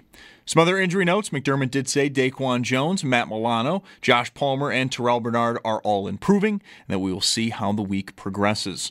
The Barnes Firm Injury Report, it is brought to you by the Barnes Firm. Injured for help? Call 1-800-8-MILLION. Bills will next host the Kansas City Chiefs on Sunday at 4:25. And for the Chiefs, they are in action tonight as Week 8 wraps up. Monday Night Football, Chiefs hosting Washington. Kickoff at 8:15. This game can also be heard right here on WGR with coverage beginning at 7:30. No Jaden Daniels tonight for the Commanders. Marcus Mariota will get the start at quarterback. And speaking of quarterbacks, Vikings Carson Wentz is out for the remainder of the season. He is going to have surgery on his shoulder.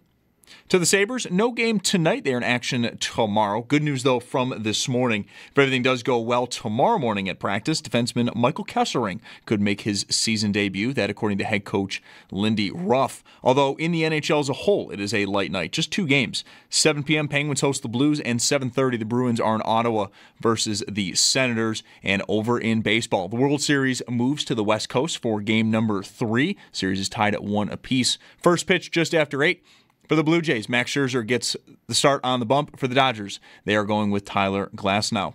And join WGR and Bud Light for a Buffalo Football Friday happy hour. Schopp and the Bulldog will be broadcasting live this Friday from 3 p.m. to 7 p.m. at Neighbors Pub, 337 Kenmore Avenue. You'll have a chance to win a Josh Allen jersey, no purchase necessary, and you can enjoy other Football Friday live broadcasts coming up at Leo's and Mitchell's. Bud Light, easy to drink, easy to enjoy, and enjoy responsibly, 21+. That's your Paddock Chevrolet Sports Update. Paddock Chevrolet celebrating 90 years of being your hometown dealership. I'm Zach Jones for WGR Sports Radio 550.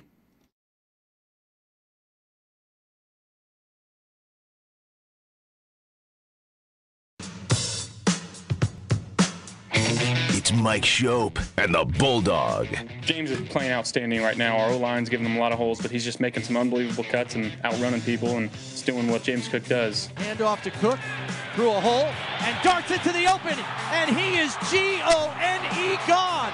20, 10, 5, touchdown, James Cook. I mean, when you got James Cook, just let him cook. Pitch play left. Cook through another hole, 15, 10, 5, and scampers into the end zone for the touchdown. A 20-yard touchdown run by James Cook. It's Mike Schopp and the Bulldog. Here's the snap, back to pass, and it's intercepted by A.J. Epinesa, going the other way, 10, 5, and he's dropped at the 1-yard line. Back to pass, he steps up in the pocket, but he's wrapped up and dragged down by Joey Bosa, who drops him for the sack. It was unbelievable. They felt like they had something to prove going out there and forcing some turnovers, giving us a couple short fields. That's the standard that we have for ourselves, and that's what we expect every time we step on the field. It's Mike Schopp and the Bulldog on WGR Sports Radio 550. 216 rushing yards for Cook yesterday, 6th best in Bills history. And the most since OJ in 1976. It's right. It's 4 OJ games and a cookie. And then now this, ahead of anybody else on the list. 12th 200-yard Bills rushing day. Fred Jackson has one. Thurman has one. Right. Greg Bell has one. Maybe that was the Dallas game. Terry Miller has one. Does he? I heard his name on that list. And those guys could come back, some of them, and probably maybe get back on that list. Probably not. Probably not, though. No. Yeah, I wonder how tempted, if at all, they were to try to, really make a mark. You know, the way it was going, they could have, I suppose. I mean, it did. It's not like Ray Davis showed up and he was able to exploit the same sort of seams and holes. But I mean, the backup linemen were in and all that, and so Davis can't get one play. No. To go his way. 9 for 16. He had the nice touchdown reception in Atlanta. That was a nice play. Okay, a little catch and run, but yeah, running wise, he has not popped anything yet. 2 more rushing touchdowns for Allen. 70 is the number now. 5 on the season. 2 1-yard touchdown runs. Right. Man, fantasy, he is just so safe. I mean, Allen is not putting up. Well, this is much of our conversation. There's no passing offense here. Is modest, yeah, to say the least. But he'll run 2 in for you, and you get your 23 fantasy points. It's a nice way to live. 803-0550 for your calls. Bills over the Panthers 40-9. Now Kansas City. So you've got the Colts. Kind of everybody won. Not Pittsburgh. But in terms of the AFC, starting with New England, right? That would be the first. Yeah. The most relevant team in all this is the Patriots. The trade deadline talk that mostly is around wide receiver. I wonder if the Patriots are going to be your rival in that as well. Like they could really use it. They're doing the Bills dance somewhat. Different guys, different weeks. Yeah. May threw 3 yesterday to 3 different receivers. Ended up pulling away. That game was 9-7 at half. New England over Cleveland in the third quarter. They blew them off the field. But, with Diggs' age and they're sitting at 6-2, I don't know who it could be. Like we've talked about this all the time. You've got the Saints guys. You've got, I think maybe Jerry Jeudy in Cleveland could be somebody for this. And whoever else. But Jacoby Myers Raiders is being mentioned. Yeah. For sure him. You might have to beat New England to the punch. I would think they'd be a logical candidate to do this too. A friend of mine texted me this idea about Dallas, about George Pickens. No way. I don't think the Bills would go near him because of his personality. I wonder if his contract is up, right? And they paid Lamb, and if they, they're probably they're gonna die hard on giving it up here, but maybe they're gonna be stuck. I don't know. They might be able to recoup something.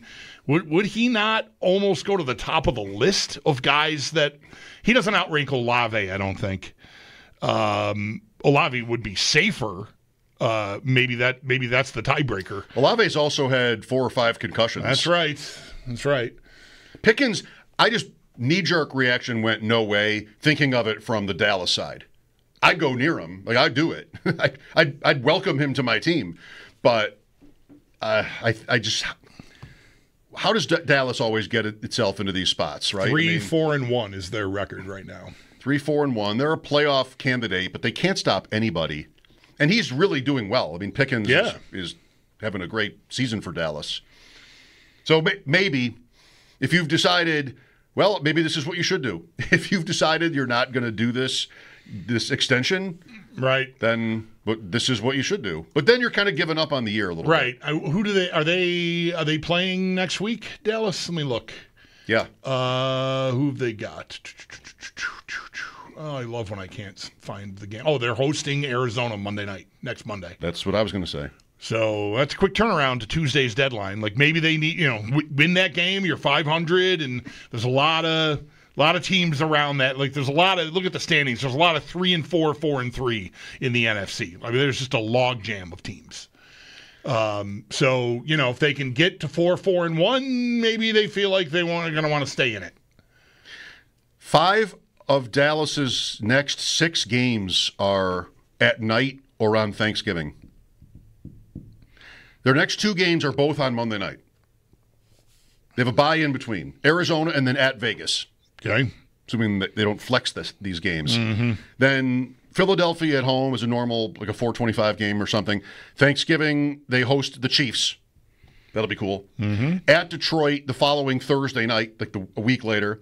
Then Sunday night at home against Minnesota. That would be a flex possibility, too.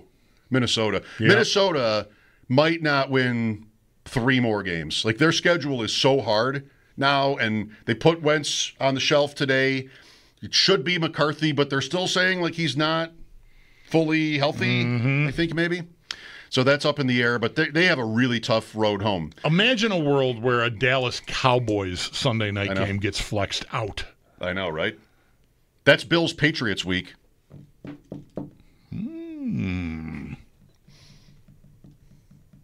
Maybe. Could be really big. It really could, yes.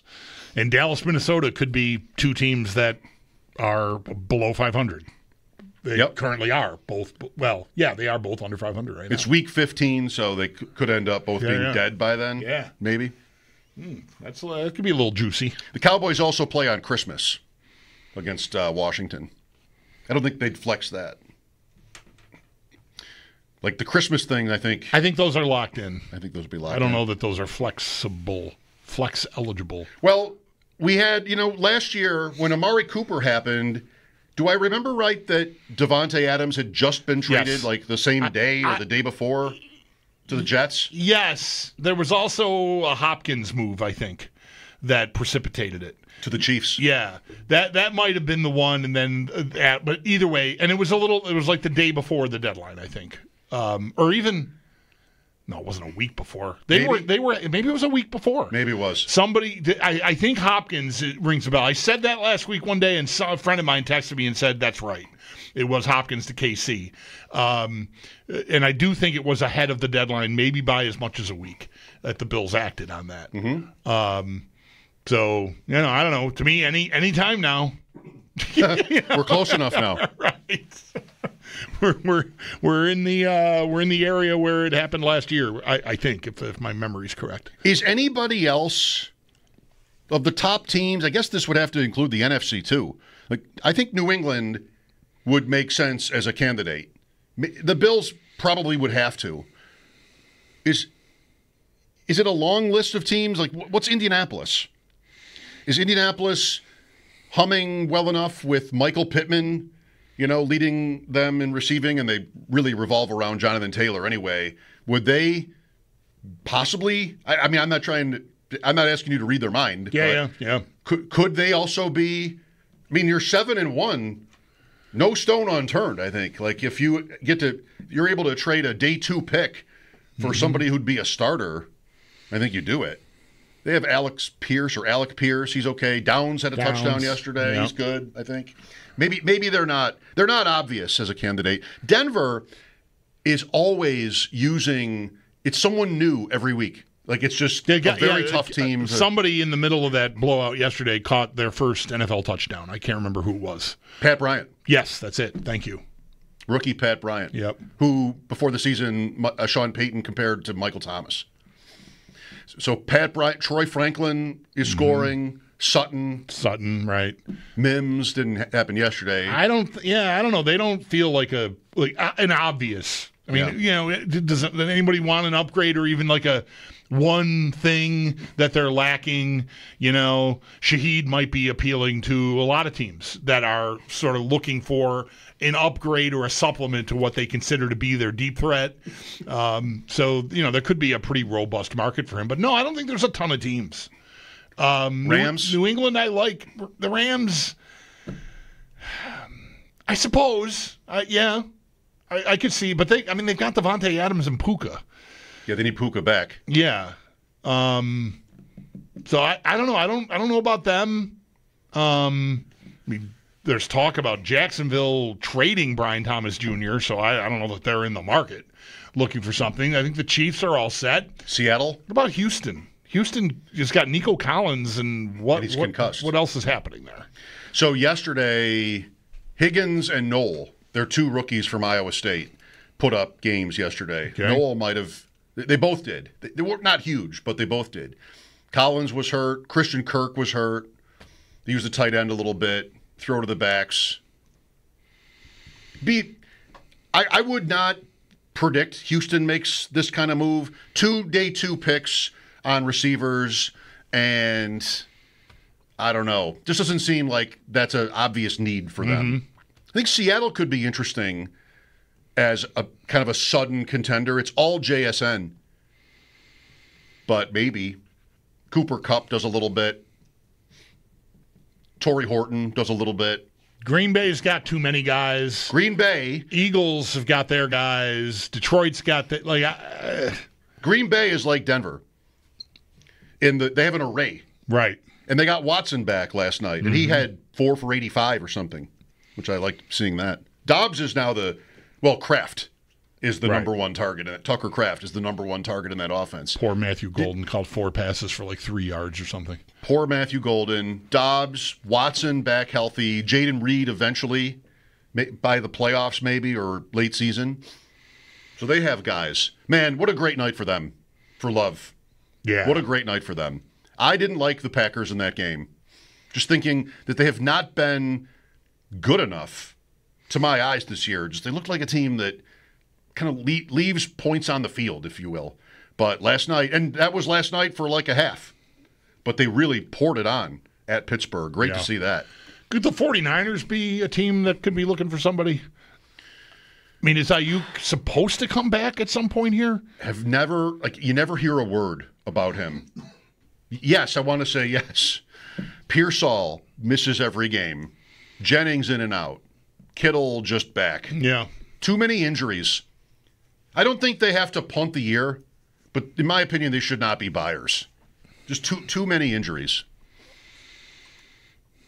Where did Atlanta's offense go after they played the Bills? These last two games, Miami blew them out at home. Right. Kirk Cousins played. I mean, that's one little piece, but that doesn't explain the week before. Bijan, though, yesterday. I thought he was, too good for everybody. Yeah. 34-10 Miami. I have no idea how this happened. Bijan Robinson, 9 for 25. 9. Were they down big early? Too down bad to run the ball at all? I mean, halftime at 17-3. I heard that Tua looked great. Good for him. Yeah, he's not a guy I root against. I saw him. He hit Waddle on a crosser that went for a touchdown, and I saw him I think maybe making fun of himself. How he was couldn't see, because he said something last week about how so sometimes I don't get the ball to Waddle because I have trouble seeing over the line of scrimmage. At a news conference, he volunteered that 2 weeks in a row, where he sort of says a thing that I think is going to help him, and it is like, dude, no. Remember how he talked before they played the Bills this year? Right. About how he can't do half of what Allen can do physically, or whatever he said exactly. Yeah. I don't know. You don't have to be so honest. Yeah. I mean, we know, but you don't have to put yourself down so Well, bad. I hope he and they enjoyed that win. Just keep them from a better draft pick is really all you're doing at this point. I still think everyone there is getting fired. Thursday night. Right. Baltimore? Baltimore at Miami. Join WGR and Bud Light for a Buffalo Football Friday happy hour this week. We'll be broadcasting live from Neighbors Pub Friday from 3 to 7. Neighbors Pub, 337 Kenmore Avenue, will have a chance for you to enter to win a Josh Allen jersey, if that's not the same thing. No purchase necessary. We also have live broadcasts coming up at Leo's and Mitchell's.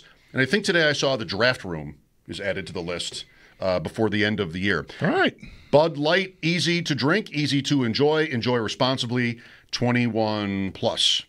Do you have a side tonight in the picks? I don't. No, I didn't. No, I think I've gone 3-2 with the Packer win. Same here. Last night, I had Pittsburgh, but that's also my record this week. Yeah. So no, I'm cooked, and I don't even have anything going. Although whatever, there's a couple hours before kickoff, so maybe I'll look. There's a 30% profit boost. Oh, you got to love that. I did. I knew I didn't have a bet in for the game, and I don't know what, or half an hour ago I did the spot. I'm like, oh yeah, I should probably get on that. I sold myself on putting a bet in, doing the ad. Wasn't hard. So I was reminded of the 30%. Like, that's not nothing. That could get me to act. Something will. And we have the World Series tonight, too. Right. Eric Wood joined us earlier today. Great conversation with Eric, as usual, about the game and maybe some Bills' shortcomings. Also, his memories of Nick Mangold, the former Jet center who died yesterday at 41. That's next. Football Monday continues. Mike Schopp and the Bulldog, WGR.